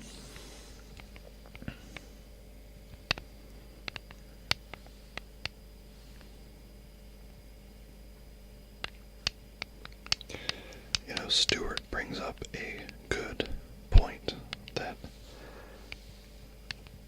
sometimes there's a fine line between dice sounds that are pleasing and those that aren't. A great comparison is when you compare Farkle to zombie dice. And the difference between Farkle and zombie dice is all in the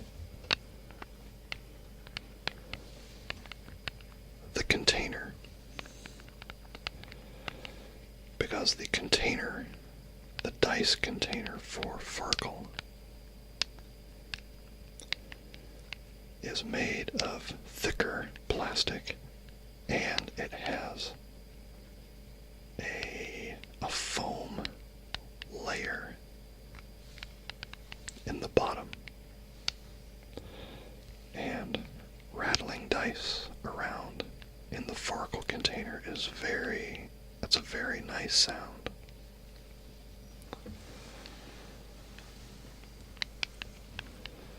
Zombie dice, though, that container is made of a thinner, more rigid plastic, and rattling dice around in the zombie dice container is one of the most god-awful, annoying noises ever.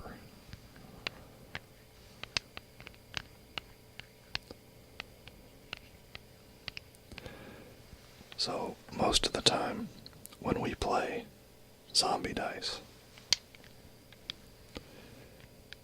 we get out the Farkle container and we put the zombie dice into the Farkle container and play it that way.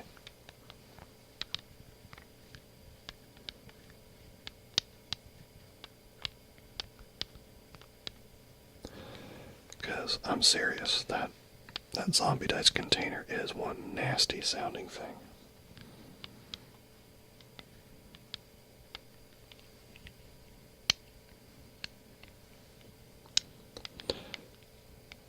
Okay, now Volpe's talking.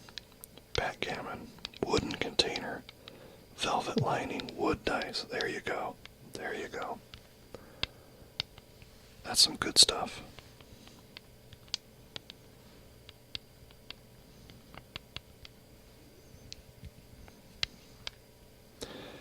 You know what? You know what turns out to be kind of difficult? Holding your fingers like this for 20 minutes. So you can hold dice like this and make sounds with them.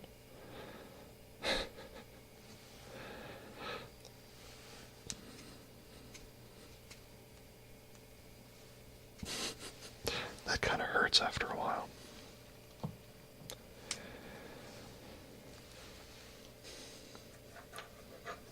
I'm glad you guys are digging the whispering as much as the soft speaking. Let me know if you want me to change back.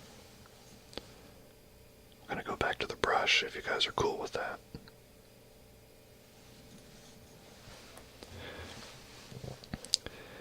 Yep. People enjoy a very wide variety of triggers.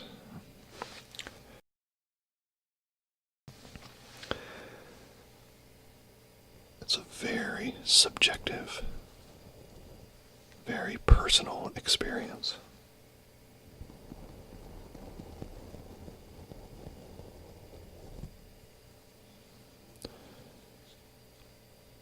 That's a good idea, shaking the dice in my hand. I was a little bit concerned that would be a little too loud. Actually, what if I try that in between the mics?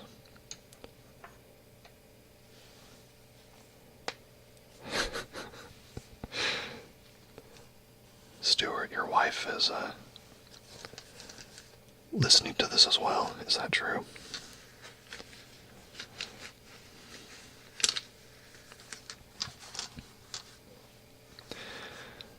So what if I try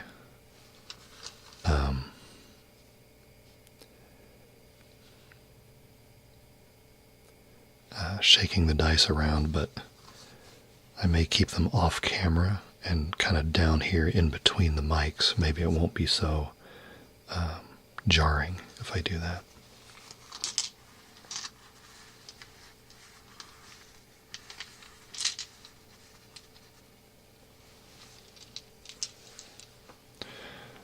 Oh, I forgot about this one.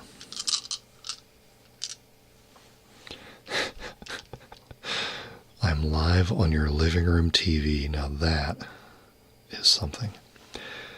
You probably won't be able to tell this very well because of the webcam quality, but here's an interesting 20-sided die that has, let's see if this works. That's not going to be in focus. A lot of ornate little scribbly stuff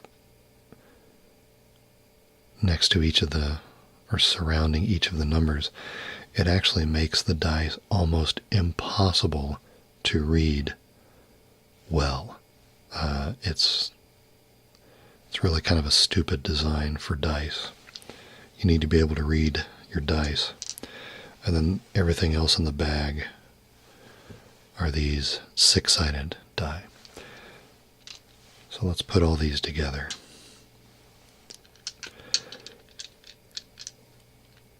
Hey, gosh, I don't know how to say that screen name, but I know you're from Finland. Thank you so much for being here. I hope you enjoy the rest of your day.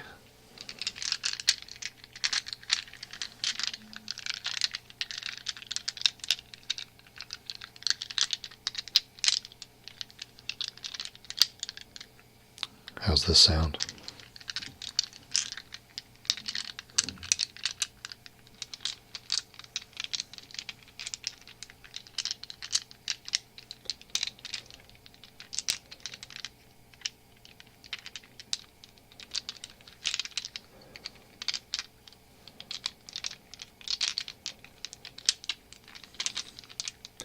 So, Stuart, are you completely immune now?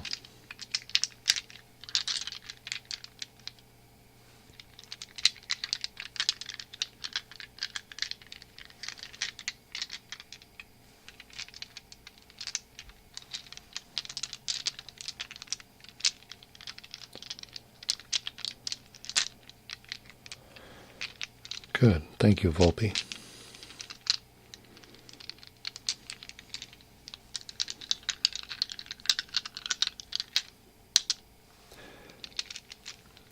I spend, as you guys know, if you've seen many of the videos, I don't spend a lot of time just doing this kind of thing, so maybe that's another good use of the stream is practice.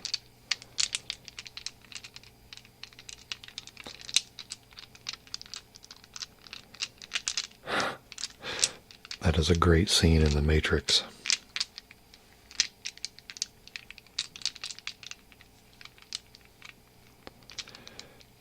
I'm scared to death of dropping one of these dice.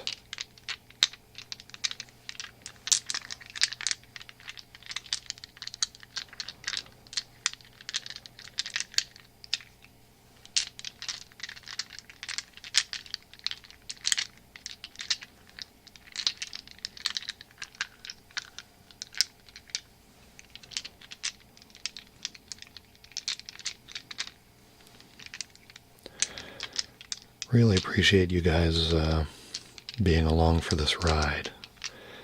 I'm not talking about tonight, I'm talking about with the channel.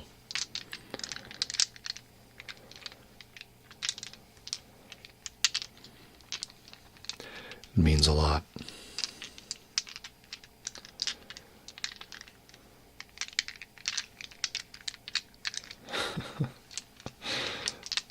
I'm going to call this the guinea pig stream the next time.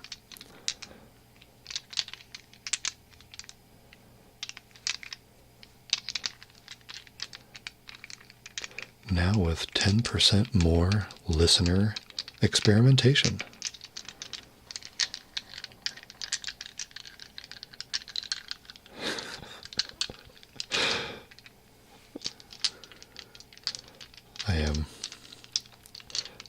I'm working diligently to make sure I don't drop one of these guys.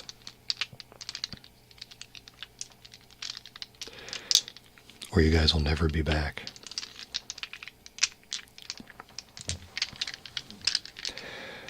I know I said it earlier in the stream, but some of you weren't here. I just wanted to give you guys a heads up that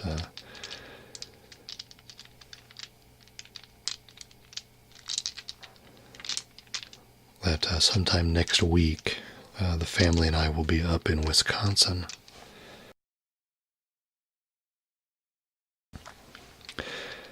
And I'll be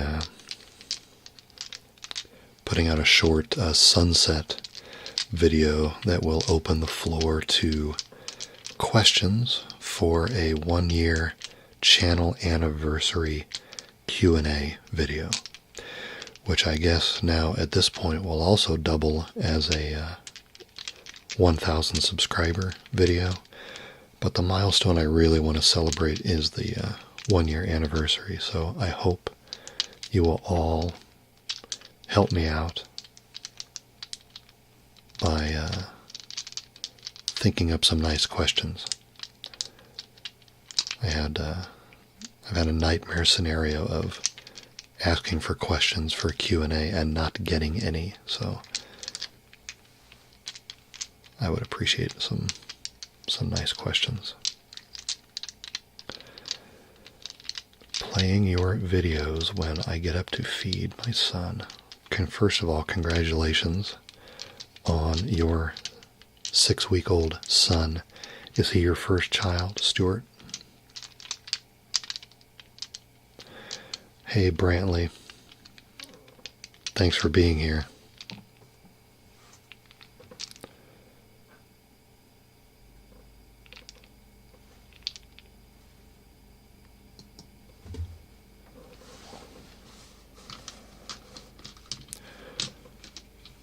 Pardon me for 1 second.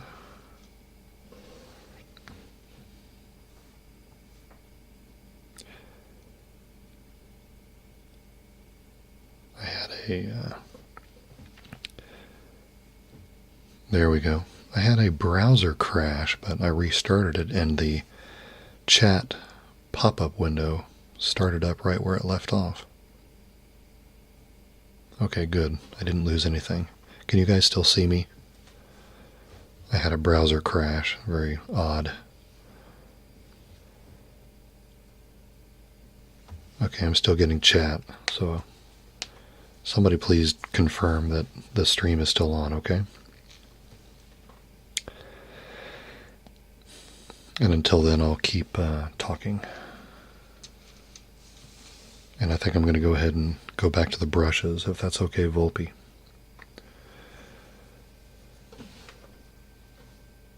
Oh, Volpe's leaving too?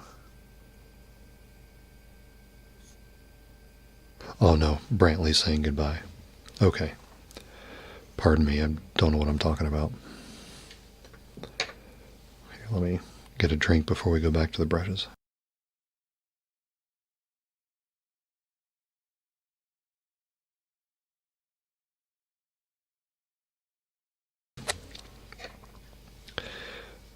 So, Stuart. First and probably last. Okay. Was that, did you say that for your wife's benefit, who's sitting there with you?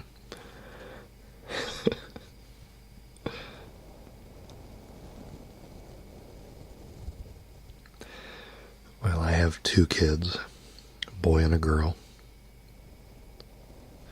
ages 13 and 16. And I remember those days.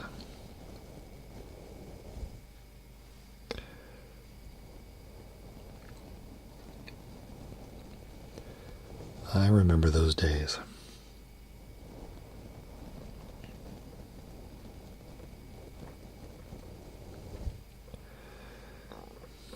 I don't know if your experience was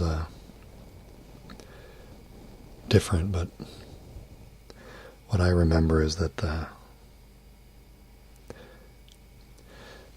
in terms of trying to figure out what we needed to do, the steepest part of the learning curve was essentially the first week.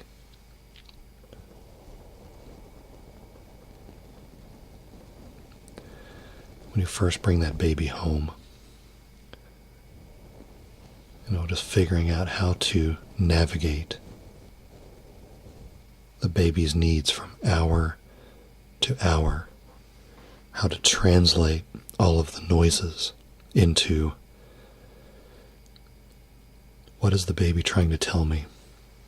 What do I need to do? Because the difference between what you need to know to get through the day from the time you don't have a baby to the time that you do have a baby is the biggest change.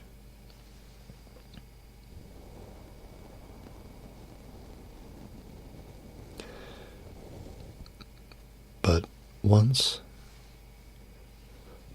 we figure that first week out, and then the second week, and the third week, after that, the baby's changes are gradual enough that the changes needed in our skills as parents changed gradually right along with them.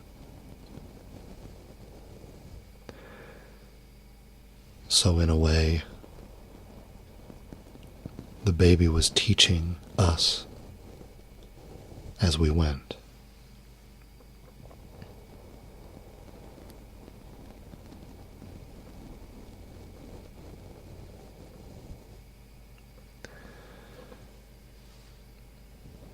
That was the most valuable advice that I could have given someone at the time, is that, there's a lot of anxiety about, are we going to make mistakes? Are we going to know what to do in the right time?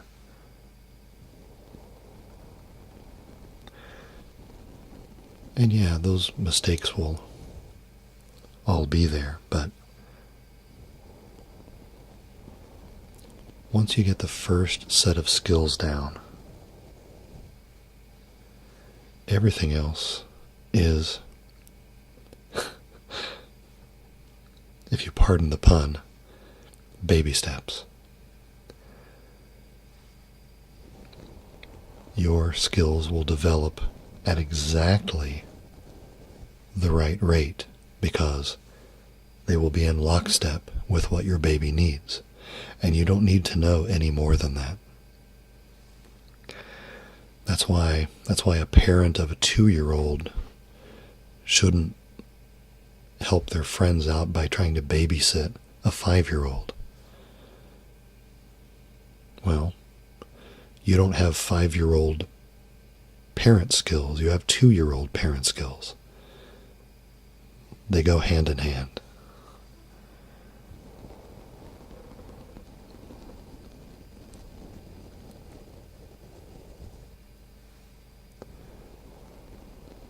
Third GNU, third new, 1123.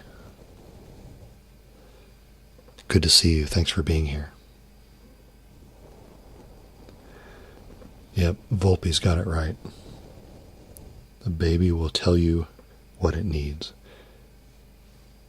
Volpe used a lot fewer words than I did.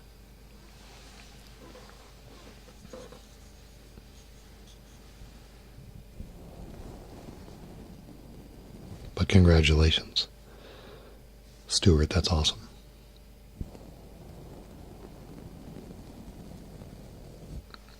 So tell me this, Stuart, and Stuart's wife. How did the process of naming the baby go? Were you guys in agreement very quickly? Was there debate? How did that go down?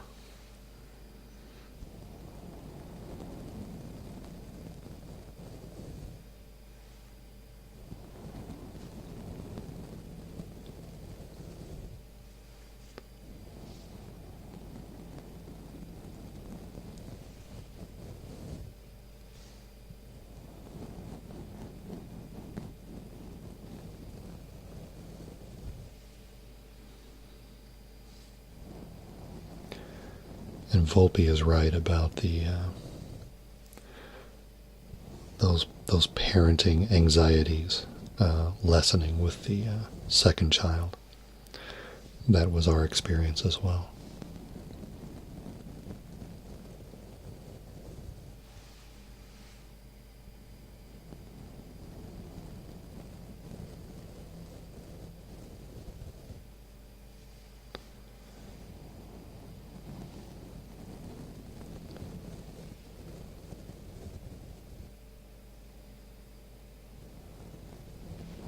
Very cool.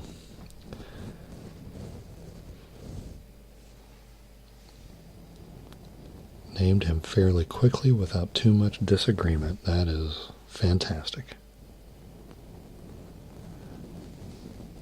Here's a question for you, since we're on the topic, and since my channel kind of revels in a, shall we say, a backward-looking perspective, or a nostalgic perspective.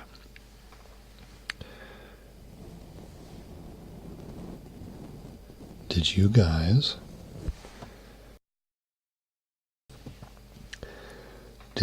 find out the gender of your baby before he came along? And while you're typing that up, I will tell you that we did not. And I will also tell you that was mostly my desire. I think my wife would have wanted to know.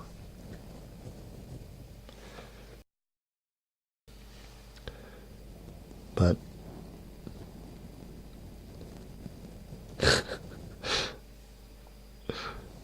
yeah, I'm sure 99.999% of parents do exactly that. But I went the other way on that. I think I really felt strongly at the time that discovering the gender of your child at the moment of birth was just one of those ancient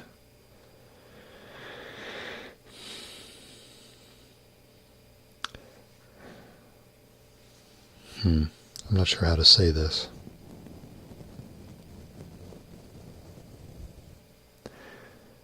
It's one of those mysteries that's been with man, for countless generations. And that mystery, like so many others, in the modern age is kind of done away with And there are good practical reasons why, you'd want to do that. But I just, I wanted to feel I wanted to know that feeling. I wanted to hold on to that mystery. I wanted life to still have some mysteries, I wanted to go along on that 9-month ride and imagine and speculate and debate and wonder.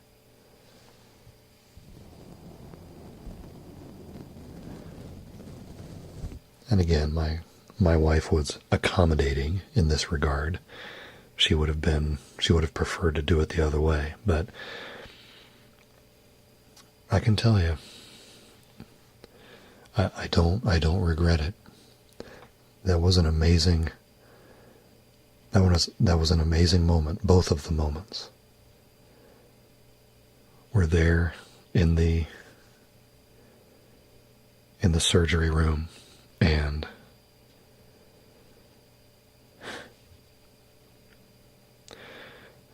it's all happening, and it's all amazing, and it's miraculous.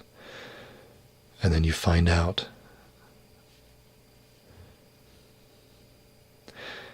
it's like the whole introduction to that new person is being made right then, when you can lay your eyes upon his or her face for the first time. It's like the baby sees you for the first time, and you see him or her for the first time. And, there's no advanced knowledge about what to expect. It's boom, that moment. And please don't for a second think that I'm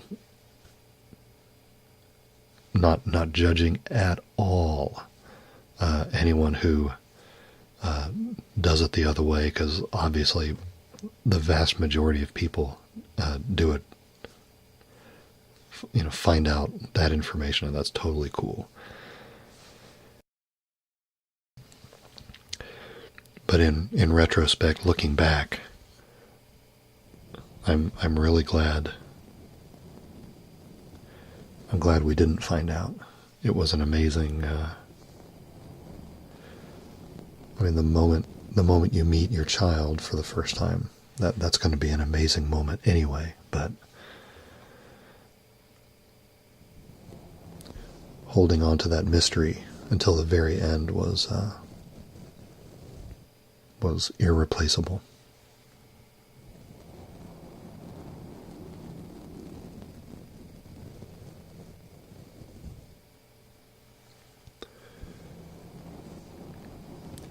You guys all still doing good?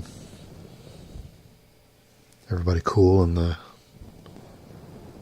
stream and the chat? Are we good?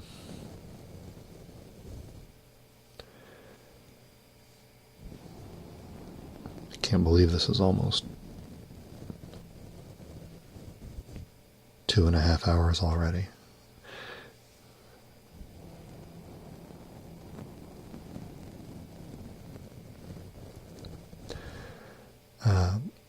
Third new GNU 1123.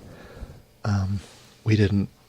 I don't recall that we had a preference on gender for the first child. If we did, I simply don't remember after all this time. I think, I think the general universal hope is that, you want everybody to be healthy and safe. But I don't think we had a preference on gender. We had a boy first, and then we had a girl. But now, to tie the two topics together, when you don't find out the gender, it means that you have to have a boy name discussion and a girl name discussion. And you have to have both of them agreed upon and ready to go, right? So if there's any debate or issues in coming to a consensus because of the personalities involved, then you have to do it twice if you don't find out the gender.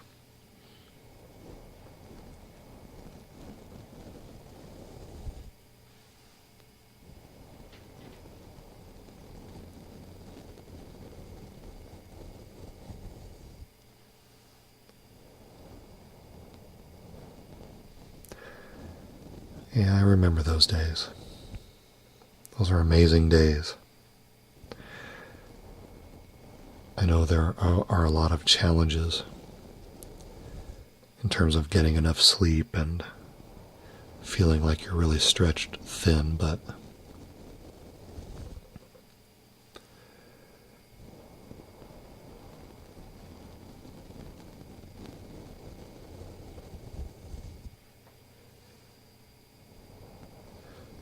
these are amazing days also, and I hope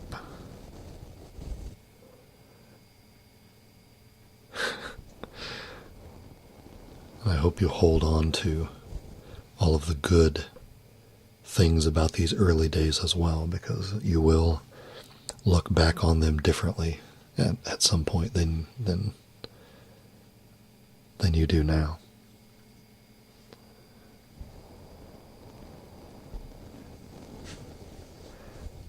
Can't remember the female name anymore. That's interesting.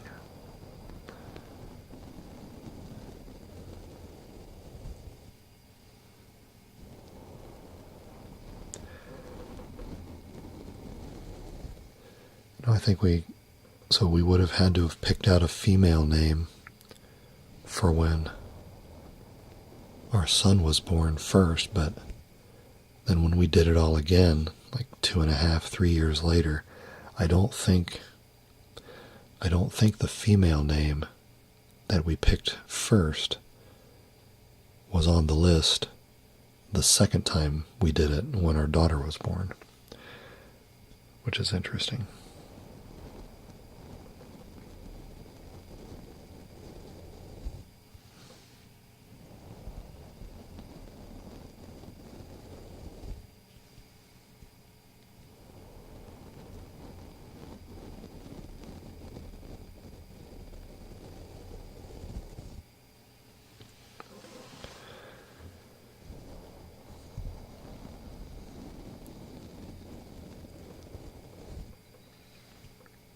It's amazing you guys are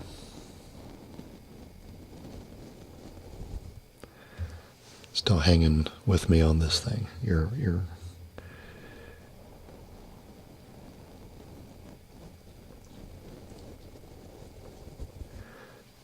helping to make this a very cool first stream experience, and I appreciate that.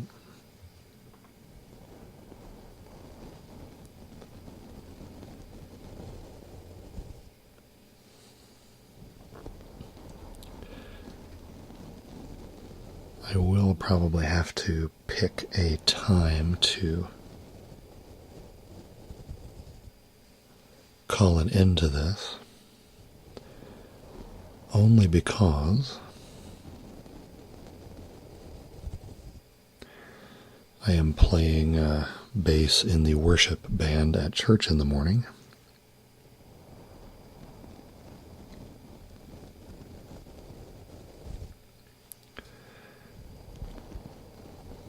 What got me into ASMR? Excellent question.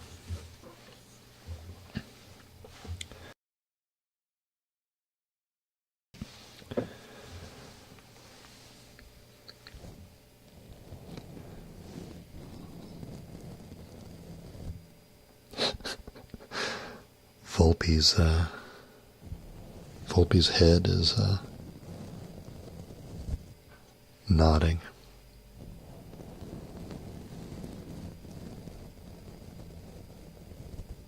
Is it very late or very early where you are, Volpe?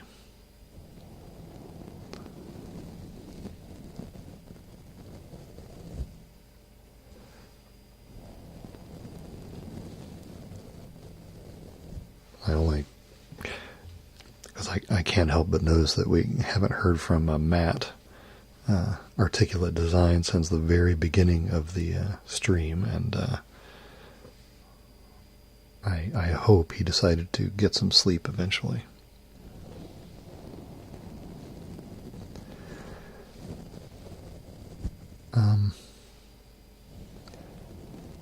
I have memories from way back of.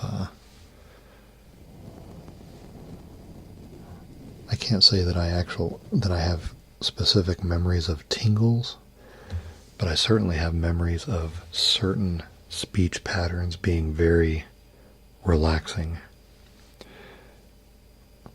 Oh, it's 2 a.m. here too. I'm in the Eastern time zone. So like Bob Ross, of course, would have that effect on me, as well as commentators on golf.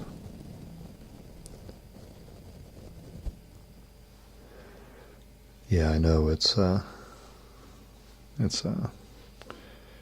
crazy early over in Scotland now. I was honestly surprised to see him popping in at the beginning of the stream. Yeah, anytime I would watch golf on TV, the guys doing the sports casting of golf, they had that same kind of their delivery and their kind of soft-spoken. They kind of spoke right in the middle of their range, you know. Had that ability to kind of communicate a little bit of urgency, but you know, they kind of deferred to the quietness of the event. You know, they didn't want to over talk the scene that they were describing, even though obviously, you know, the golfer couldn't hear them. But that kind of delivery always made me feel very relaxed. And another place where I heard that kind of delivery was at the dentist's office, the dental hygienists. You know, they have to be good at making small talk without a lot of feedback because they've got their fingers in your mouth. And so the kind of small talk that they would go on about while they were cleaning teeth, for some reason I remember being relaxed by that as well.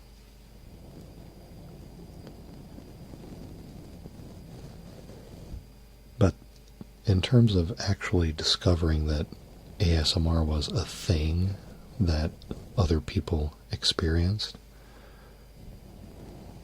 it was from the radio piece that ran on the National Public Radio program This American Life. It was several years ago, and I was driving home from, I think it was on a weekend, so it wasn't from work, but I was driving home, and that episode of This American Life was on our local NPR station. And the woman who did the piece, her name was Andrea Siegel. And she was describing in the piece, you know, how she first found out that ASMR was a thing because she had discovered haul videos on YouTube and kind of went from there. And she described her reaction, kind of a jaw-dropping, kind of a stunned reaction when she first realized that she was not alone and that other people out there felt those things too. And it was a very surreal kind of thing because I was having that same reaction in my car in the driveway to finding out that there were other people who experienced this at the same time that Andrea Siegel was describing her having that reaction when she discovered that other people had that reaction. So she was describing this reaction, and I was having it in real life, this aha moment that, oh my gosh, are you serious? This is a thing?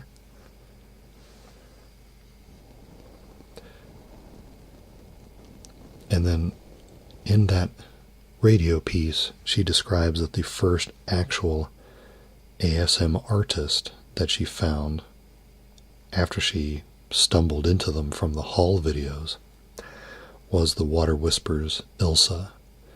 And one of the videos that she did where she's rummaging through her late grandmother's jewelry. And so that same video was the first ASMR video that I saw as well, because it was the first thing I searched on the next time I was at a computer after I heard that piece. And and on it went from there.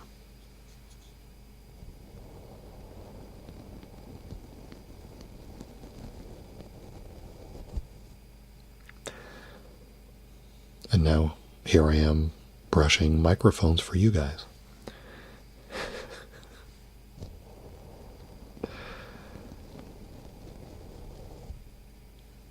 The places journeys lead us, right? Thank you, third new 1123. A good night to you, and thanks for being here, and thanks for your comments.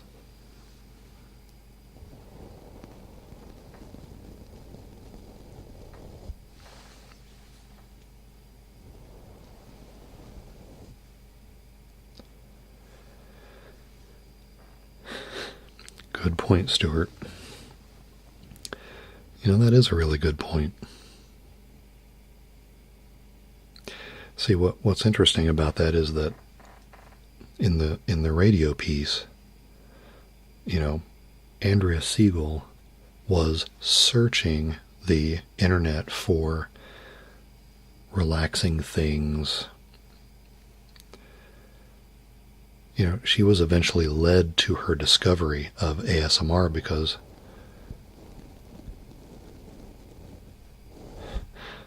she was searching for relaxing videos in the first place. I never did that. I'm not sure why I didn't, because I certainly could have benefited from them over all of these years. You know, I tend to suffer from the effects of social anxiety, and I could have used the help. But it's not something I ever searched for on my own. So if I hadn't heard that radio piece,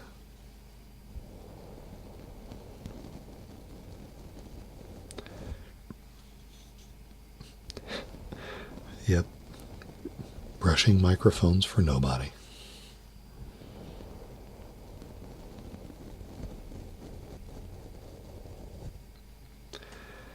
But that's interesting, right? Stuart, your point is exactly right.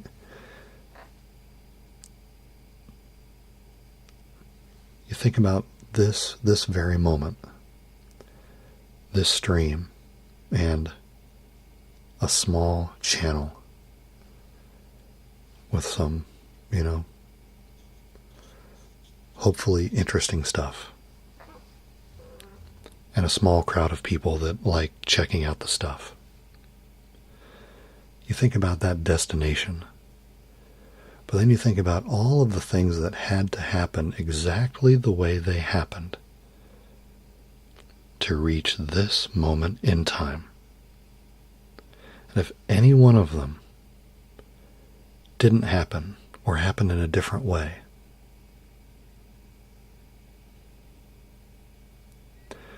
then this moment in time is a completely different moment in time, and probably not one that involves me talking to you and you talking to me. Techno Beast 1 has got it exactly right. We're talking about the butterfly effect, right?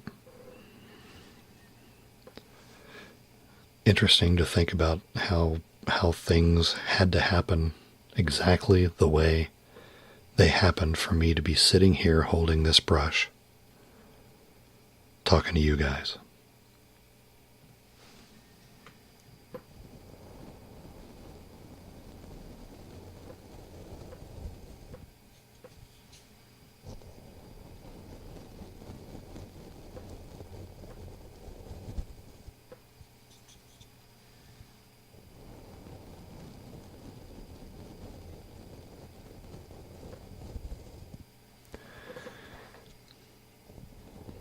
It's pretty humbling stuff when you think about it, because the other side of that coin is true also, right? What things didn't happen that we might have preferred to happen, that might have unlocked something even bigger and better for us, some dream that we always had and that we always thought was just impossible. But it was never impossible. There was just one little thing that needed to happen that didn't happen, that would have connected us to that alternate version of our future that would have included that amazing dream, right? How close might we have been to those things? Because the butterfly flapped its wings in a slightly different way that day, you know?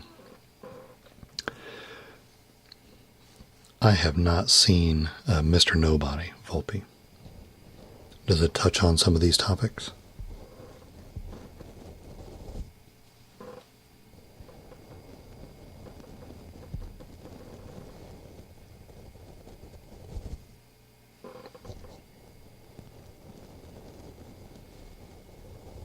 Cool. I'll have to check that out.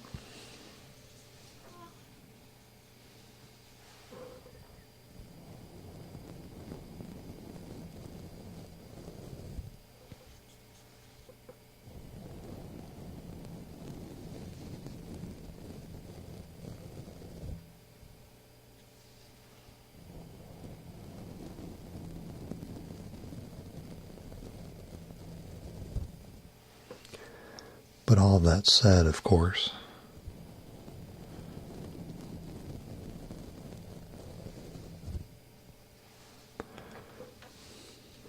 I think there's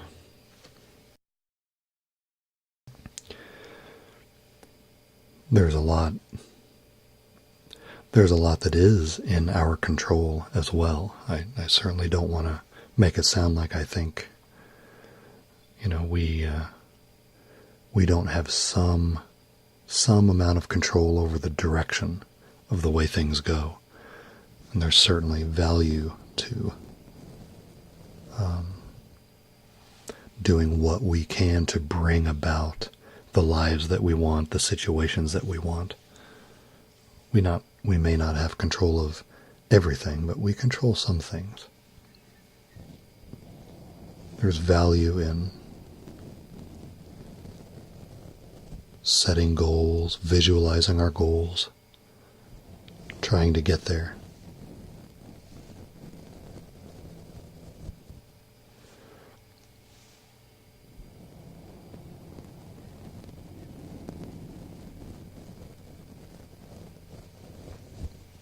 I appreciate that recommendation, Volpe.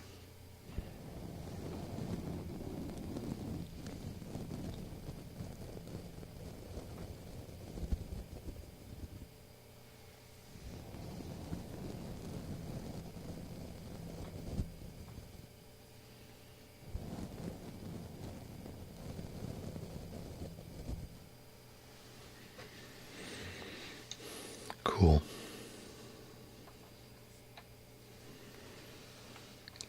If you will give me one moment, I'm doing something with the browser.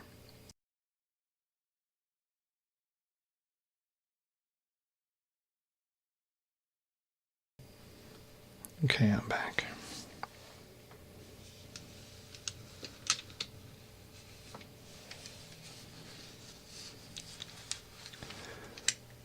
So I think I'm going to make a executive decision and say that we will plan to wrap this up in about 15 minutes at the bottom of the hour. That seems like a good round number for our first stream together.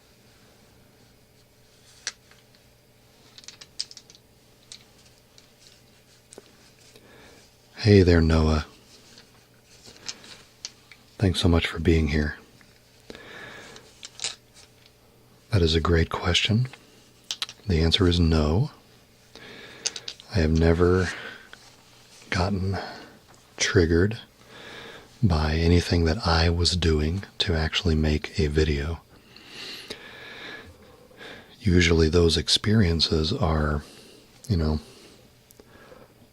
a lot less tingly than you think they would be, because when you're actually making the video, your thoughts are all about, your mind is full of technical concerns. Hey, Volpe. Thanks so much for being here. I'm going to be right behind you on the trip to the land of Nod. If you think about it, put something up on Twitter tomorrow and on my post that talked about the stream, and pass along a good comment about it if you feel everybody else missed out.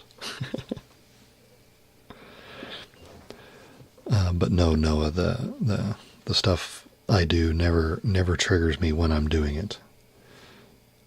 I'm always too preoccupied with the technical aspects of, making the video, what do I want to say, kind of navigating my way through the content, that it's really not possible to do both, right? It's the same thing it's very similar to being in a band.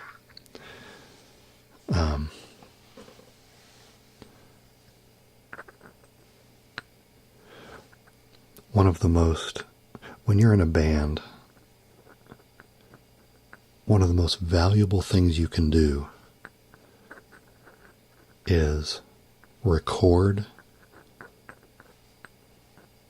yourself practicing and then listening to the recordings back. Thanks, Volpe. Listening to the recording back to try to assess how you did. And the reason why that's important is because it's basically impossible to play your instrument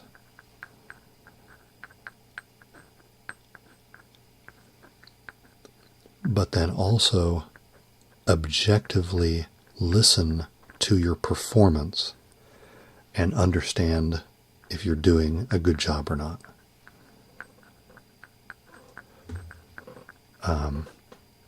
You can't be a performer and a listener at the same time.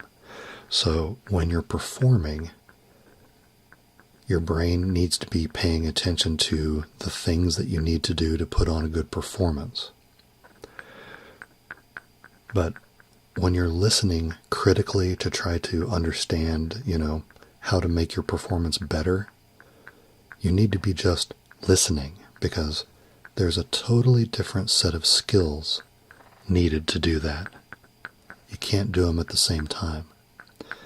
So recording yourself and then listening to that back is the best way to figure out where you can make improvements. So I would say there's a similar thing at work when you're making an ASMR video. You can't, or at least I can't, get triggered by that process because that's not the part of my brain that is at work at that time.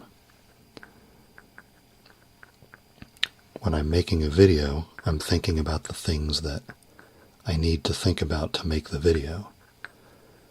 If I want to be on the receiving end of hopefully some triggering ASMR content, my mind has to be in a completely different place.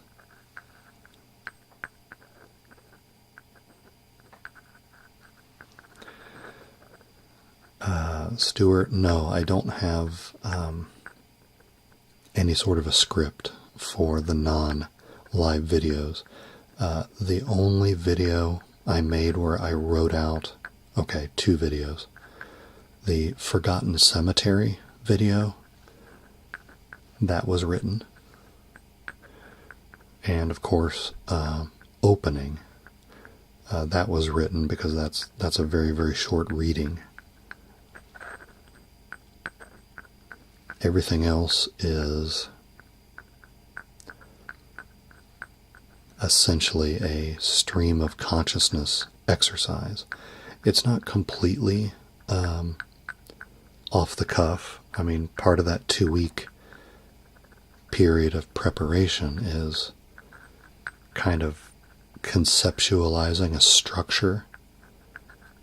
You know, think about what I want to present, why I want to present it, and what I want to say about it. And sometimes I'll have a sheet off to the side with some outline points, some high-level concepts. Hey Ivan, thanks for being here. I really appreciate it. Sleep well, okay?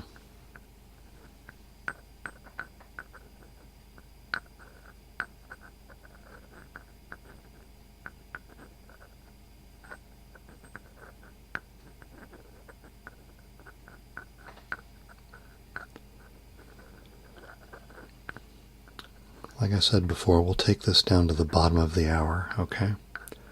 About 10 more minutes.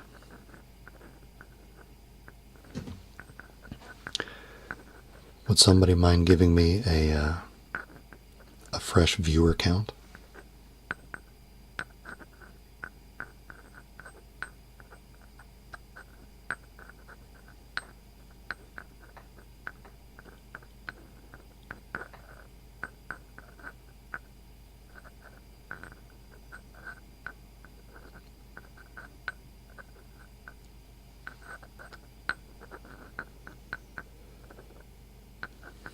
It's always interesting waiting for the delay to process through.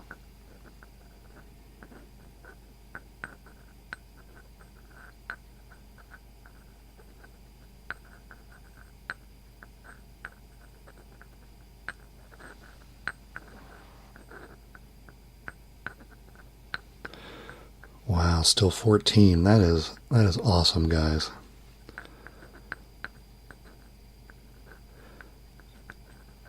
I'm so pleased we kind of held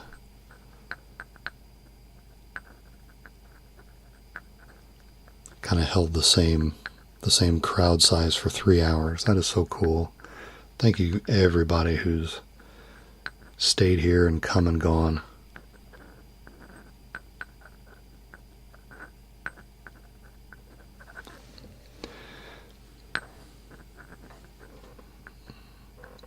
Hey, it's Gentle Serenity. Have you been here this whole time, just being quiet? So cool to see you.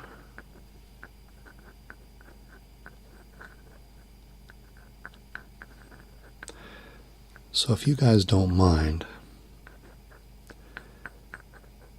in the last 10 minutes or so, give me your opinions on something. And yes, I'm going to tell you what to give me your opinions on. Well, I have a question anyway.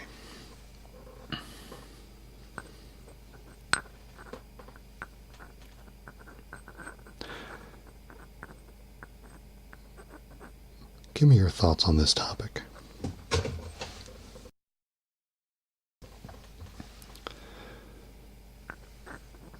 And I'm talking about the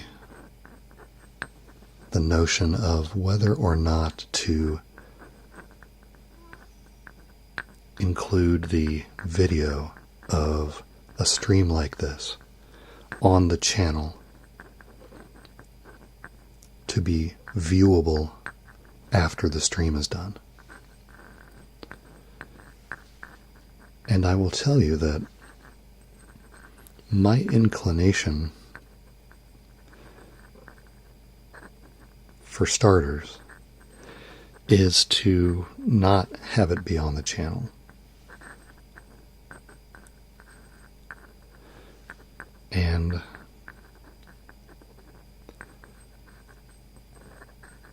And that's mostly because I think, and this is more of the old-fashioned coming out in me, I guess. But I think there's value in a shared event being unique, just shared by the people that took part in the event. And then the event kind of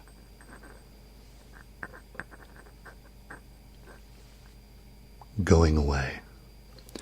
And then it only exists then in the memory of the people who were there firsthand for the event.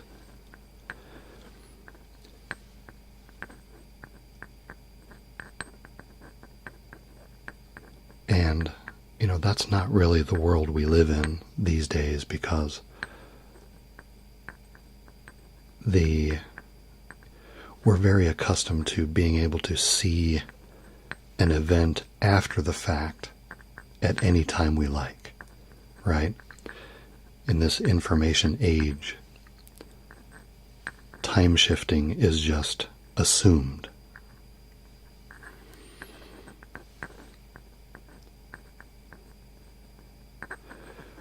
But, in the days before VCRs, if your favorite television show was on at 8 o'clock on a Friday night,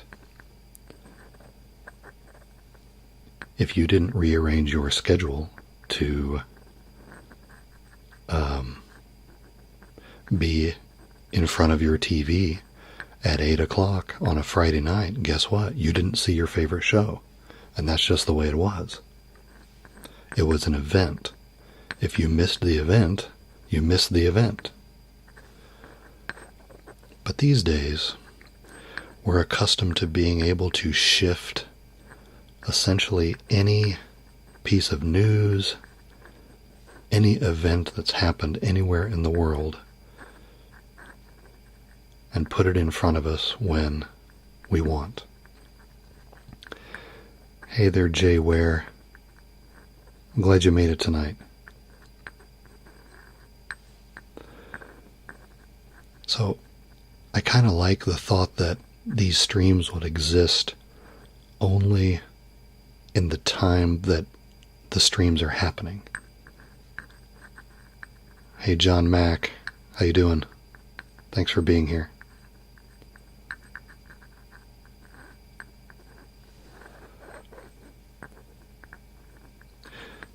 Because it helps diffuse the well, I'll just watch it later kind of a thing. When you're in a band and you're trying to figure out how often you should gig, there's definitely such a thing as gigging too often, because when you gig too often, it's very easy for people to start saying, I'll catch him next time. I'll catch him next weekend. I'll catch him the weekend after that, because I know they're going to play a lot of shows, right? And our experience has been, your attendance at shows actually starts going down if you give people too many opportunities to see you. And I'm not trying to be presumptuous or arrogant. I'm certainly not saying that there's anything going on here that people should arrange their schedules around. But I find that I'm attracted to the idea that, when we close this stream, the only people who will have knowledge of what we did here are you folks. You're not going to be able to pull it up in 2 weeks and find out what happened. So what do you guys think about that? You think that's a good way to go?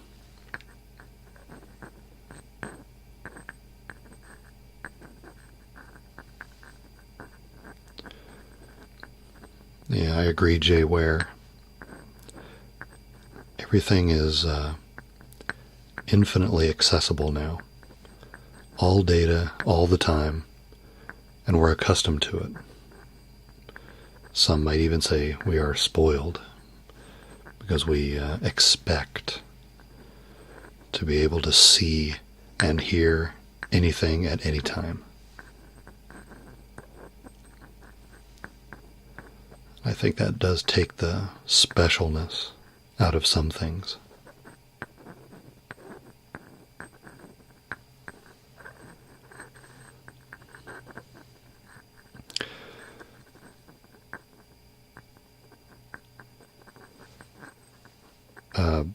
Stuart, I'm saying that, yeah, it would not be available in any manner on the channel after the stream is done.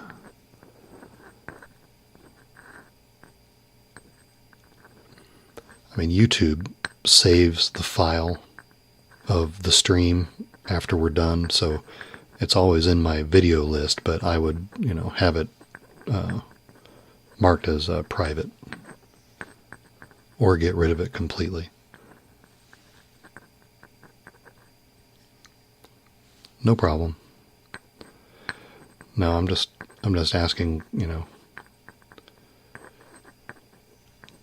the pros and cons of having the stream available for viewing later by anybody who wasn't here, or anybody who's curious. And I'm inclined to have it not be available.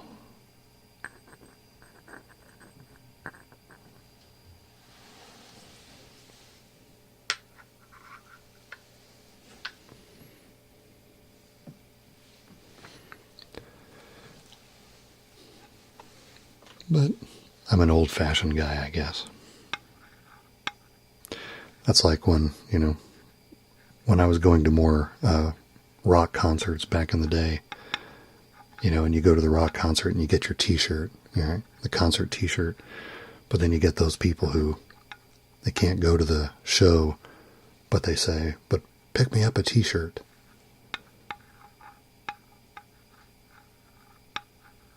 And then you're like, you don't get a t-shirt.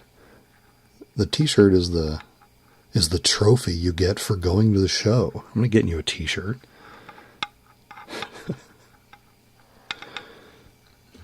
If you want a t-shirt, you go to the show.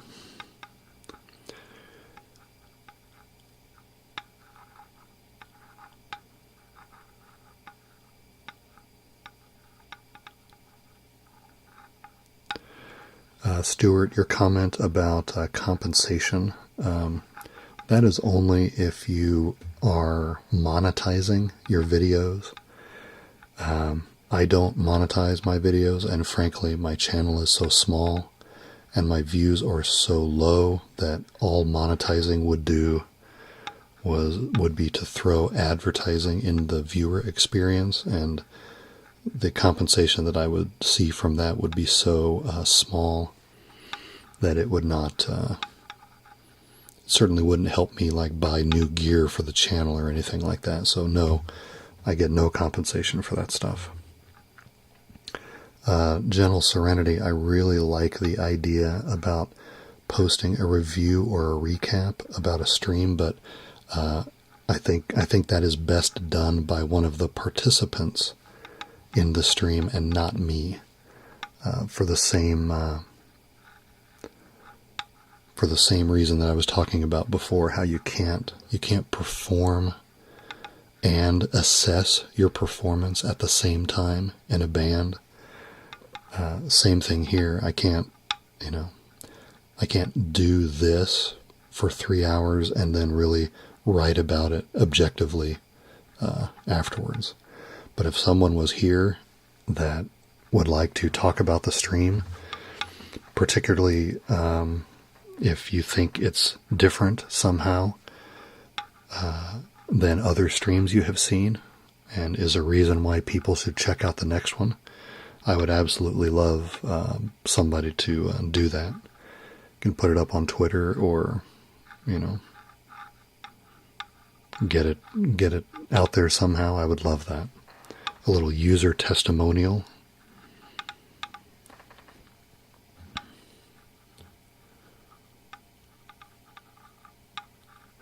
Hey, it's Maxi Waxy. Thank you so much for being here. I remember your name from comments on older videos. Thanks so much for hanging with me.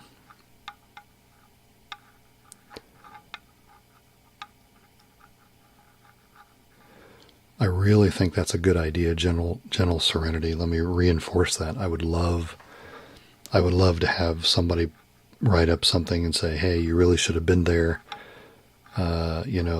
tonight, because, we were there for 3 hours and we had an amazing time and we talked about cool stuff, and people were getting actual triggers from what we were doing. I mean, that's all awesome, but I don't think it would mean the same if I wrote it.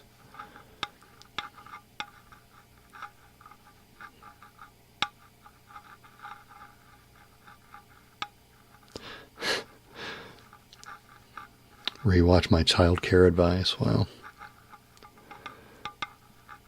I think you get the gist of that without having to rehear it in my voice anyway.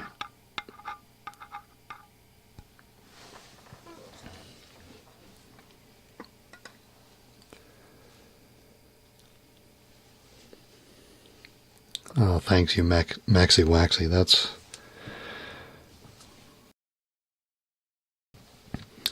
I really appreciate that sentiment about small channels. Videos are pure and the simple. Yeah, that's a great one-liner to describe kind of my whole mission statement. I'm doing videos at my dining room table using 20-year-old microphones from a band I used to be in. I mean, that's, if I had $1,000 to spend on the channel, honestly, I don't even know what I would spend it on. Right? I'm shooting on my phone. Do I need to, shoot on something different? Do I need newer microphones? No. I mean, it's not. I'm not really.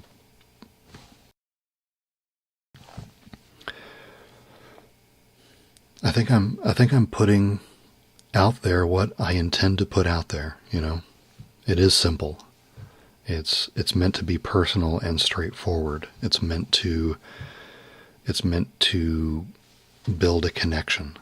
It's meant to give you a little piece of my thinking on a topic, sharing something interesting so that hopefully we can talk back and forth about it. That's what this is all about.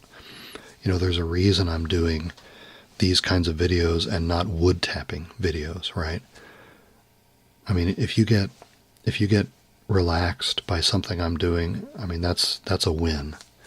If you get triggered by something I'm doing, that's an absolute win. But I could do that with a wood tapping video. But what are you going to say? I could do a half-hour wood tapping video. What do you say at the end of that? What comment do you post? Great job wood tapping, right? There's a reason I'm talking about these things that interest me. This nostalgia,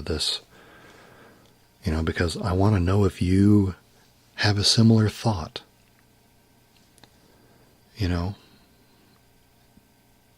Do I say something that triggers a memory? Triggers a story from your own life that you haven't thought about in decades? I want you to bring that back to the channel and put it in the comments. The videos are the starting point, and then the comments are the dining room table, right? The comments are where it all happens. And all viewers are different. I know I can tell from the view numbers that 99% of the viewers view the video and then move on. And that's fine. I get that. But if you are so inclined, if you're so disposed,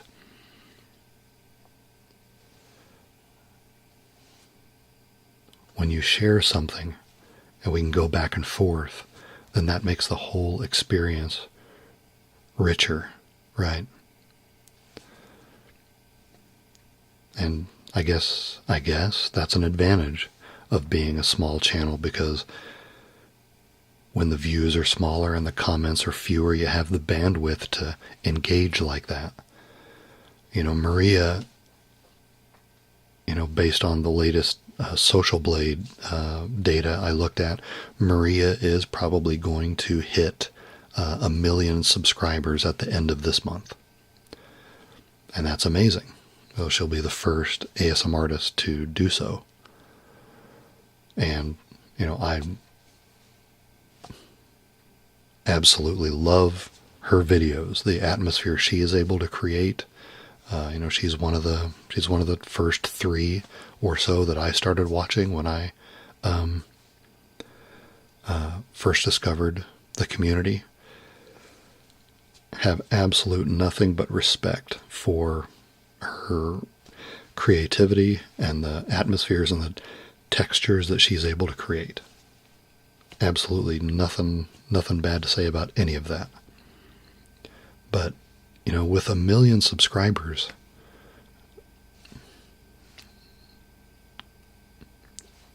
with 1 million subscribers, you get a ton of comments in the comment section.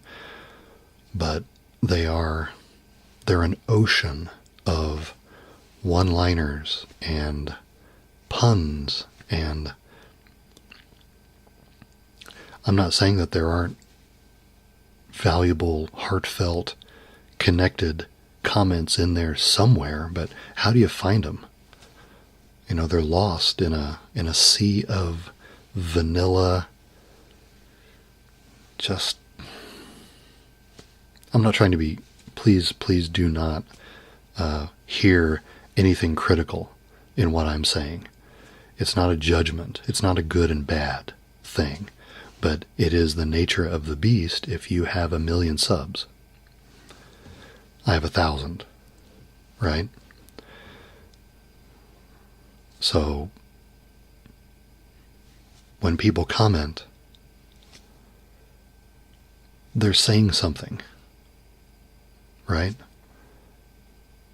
And if I posted a video and I got nothing back but great job, I mean, I'm happy to hear great job, but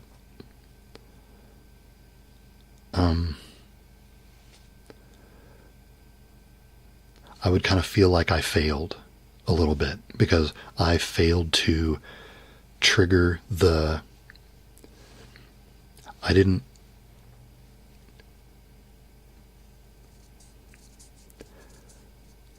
I want the video to be a launching point for a conversation. And if there's no conversation, then I missed somehow.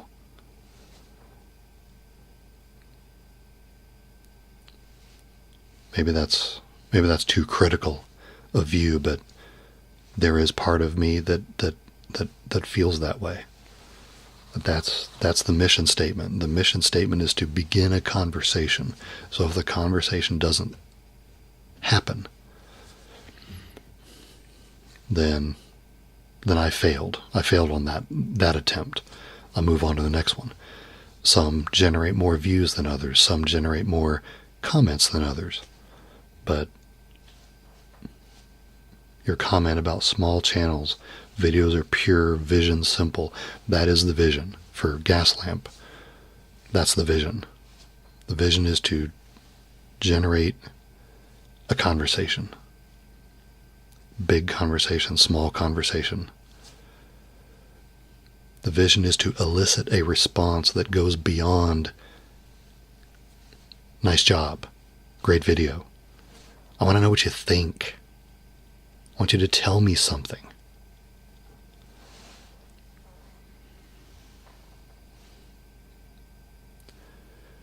We live in a world where you're expected to do 100 things today. And sometimes to do 100 things, you can't get very deep in anything. You have to touch each topic, each little thing, just barely on the surface, so you can get and move on to the next thing. And that's the kind of behavior that's rewarded. But here, I want to know something. I want to hear something. I want you to be able to stop for a minute. Slow down. And sit with a thought or a memory or a bit of nostalgia for a few minutes, and then take a few minutes to tell me about it and all of the other people who would visit that video. And then the video is not just the video anymore. The video is the video and all of the comments that came after. It all rolls together into then a new experience, right? It's like we all have a needle and we all have some thread, and we are pitching in, and we're creating this crazy looking cobbled quilt that is not quite square, and it's got all these little patches in it, and all the threads are different colors, but it's the most beautiful damn thing you've ever seen. That's what Gaslamp ASMR is about. Hey, J.D. Hartley. Appreciate you being here. And I appreciate that thought. That's the sentiment I'm trying to get across. And maybe I'm saying this as a conclusion for the evening, because I said I wanted to wrap it up 15 minutes ago, but these are things that I feel strongly about, not just on the channel, but in life. We're missing all of these opportunities to connect because we're so scattered and spread thin, and because we have to do the million things a day, right? We have to fight against that, each individually. It's a battle, right? It's a way we select our priorities. It's a way we make sure that there's enough of us left for the people who matter the most, for the tasks that matter the most. Make sure we're still saving our best stuff for the people who need it the most. It's hard. It's not easy. If it was easy, I think we'd be living in a completely different culture. It's hard. But that's what I'm trying to do here.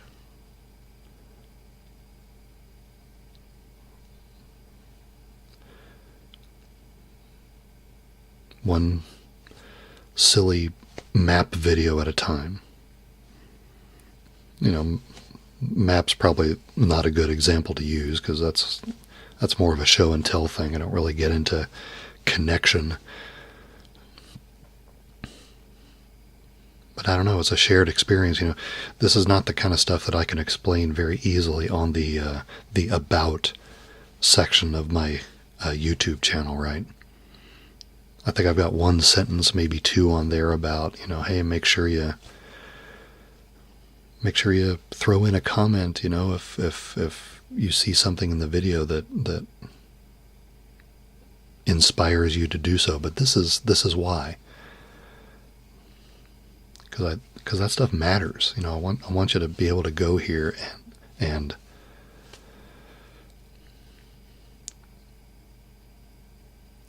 all of that commonality ought to be on display. You know, people ought to, if you come to a video on this channel 6 months later, I want you to see that tapestry. You know, we've all been there, right? How many times have you gone to a video? You go to a video and you start up the video, but at some point you're not watching the video anymore, you're flipping through the comments, right? We all love to flip through the comments. So that becomes part of the video consumption experience, right? Well, when you do that here,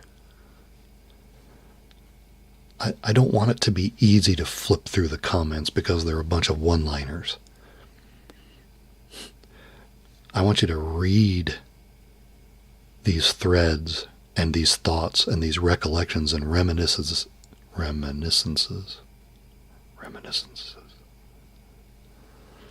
don't know if that's a good plural. And these memories, you know. And I want every one of them that you read to add to the thing that you're watching. That's the perfect comment section for me, right? That's how I measure it. And that's how I measure the success of a video.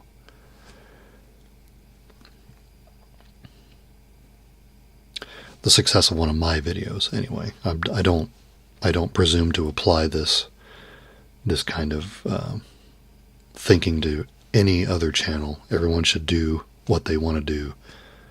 There's room in the marketplace for anything that anybody wants, but this is what I'm here for. This is the kind of thing that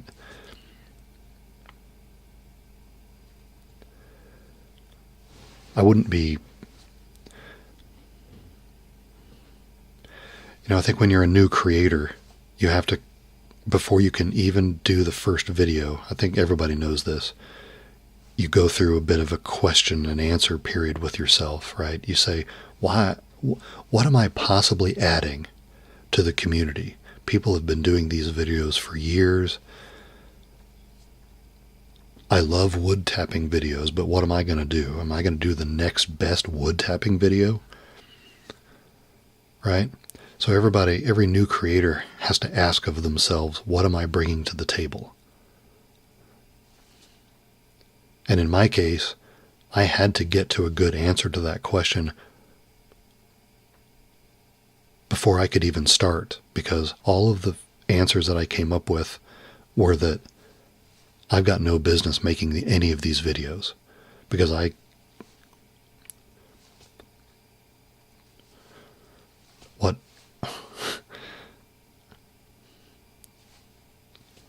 everything's already out there and it's been done better than I could ever do it. So what am I possibly going to do? And this, what I'm explaining to you now, was the only answer I could come up with that would allow me the indulgence of then putting videos out there into the world. This was the only way I could do it. It's the only way I could justify spending the time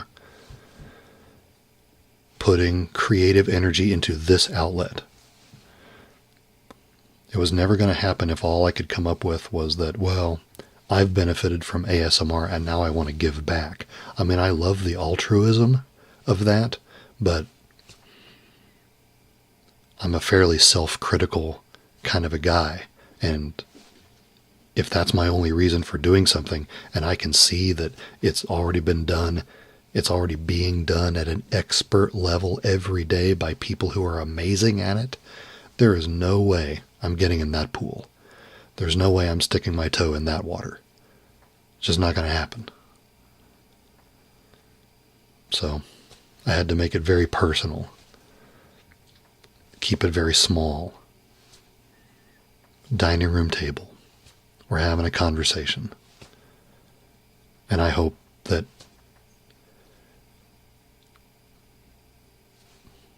anyone who sees one of those videos and that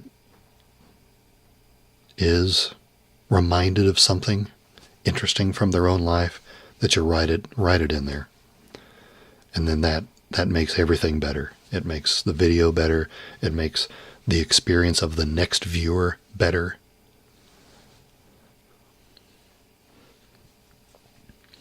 Everything gets better.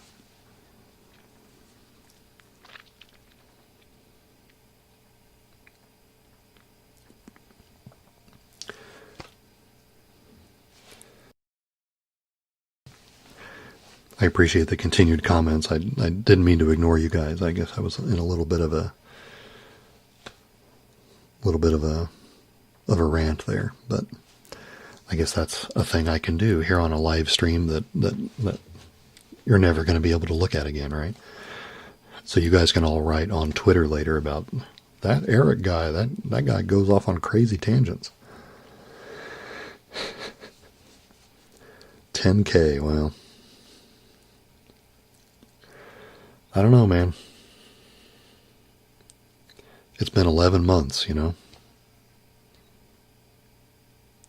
2 dislikes. Are those dislikes on the stream?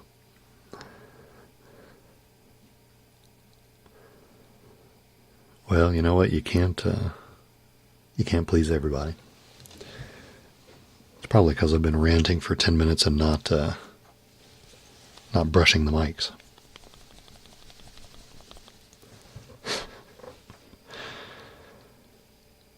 Well, it's 6 minutes until the top of the hour. Why don't we call the top of the hour our closing time, okay, everybody? Let me make sure I'm reading Stuart and Albino Rhino's comments here.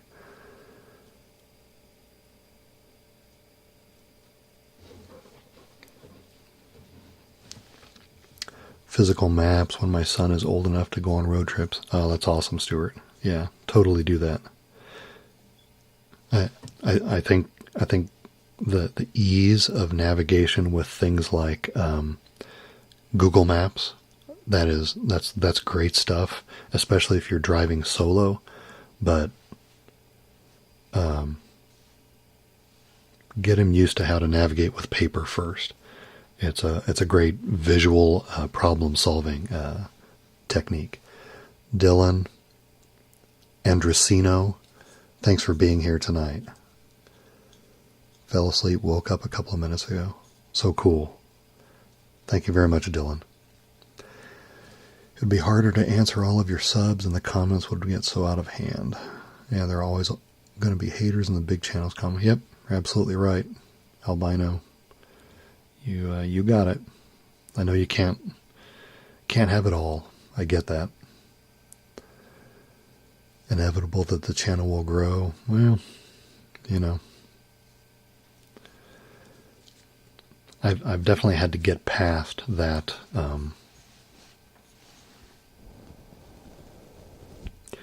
mean, before you put something out there into the world, you never really know how it's going to be received, right? And in the ASMR community in particular, when you see some of these channels that just blow up right in front of your eyes, it does make me wonder if it distorts our expectations a little bit.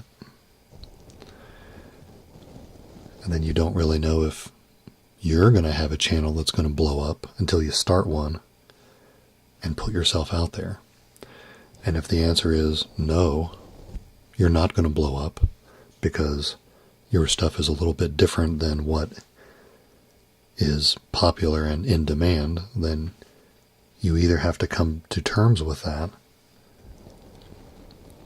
and still be willing to be you and do your thing, or you probably need to go do something else.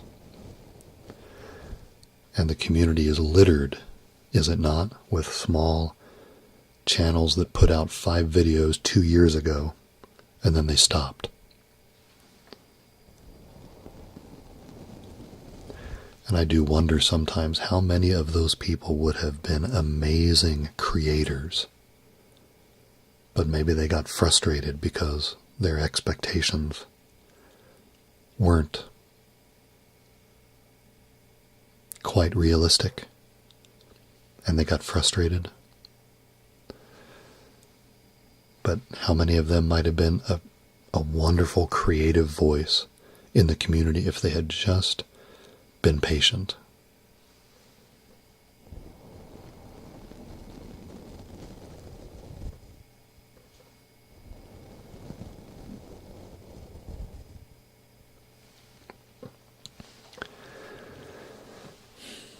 I really appreciate all of your time tonight, guys. This has been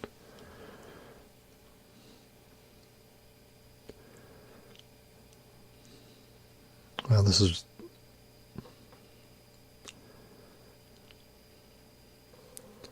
been really cool. This has been really special.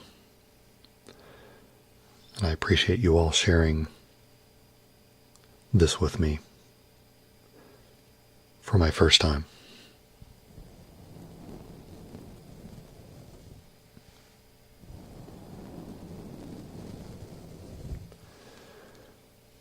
Any last comments or thoughts before we wrap it up tonight?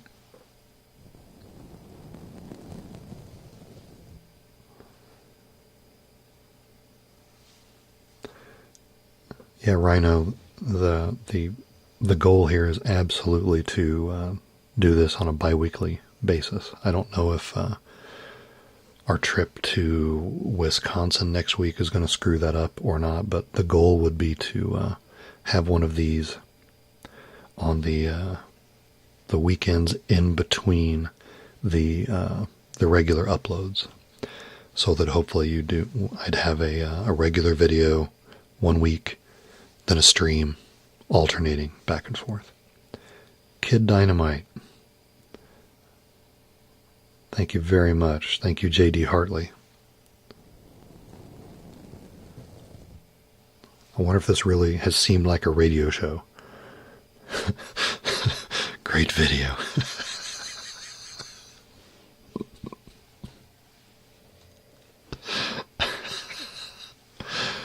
Yeah, Stuart's the comedian of the crowd, clearly.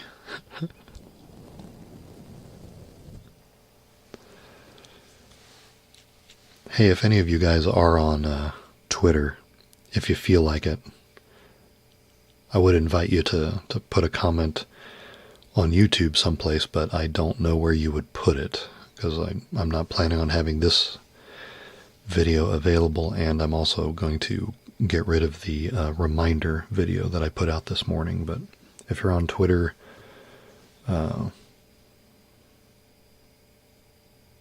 that's no good either, is it? Because hard to do a review in 140 characters or whatever. But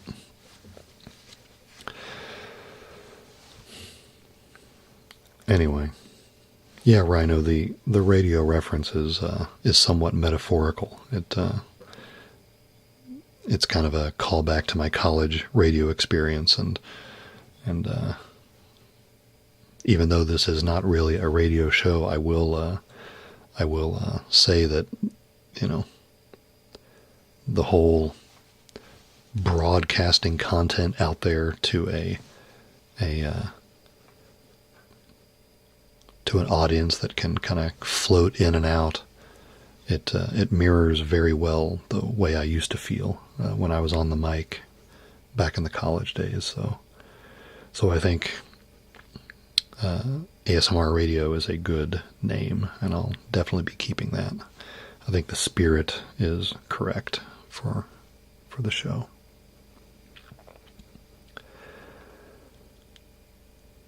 Okay, guys. Again, a million thanks for your attention and your participation tonight. And you've made this a truly special experience for me, and I appreciate that. So hopefully you've enjoyed it as well. And we'll catch you on the channel, and we'll catch you here on the stream again, hopefully in a couple of weeks, okay?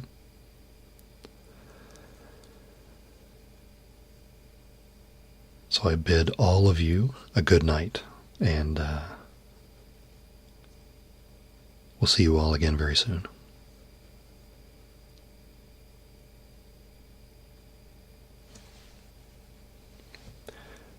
Take care, everybody. See you later.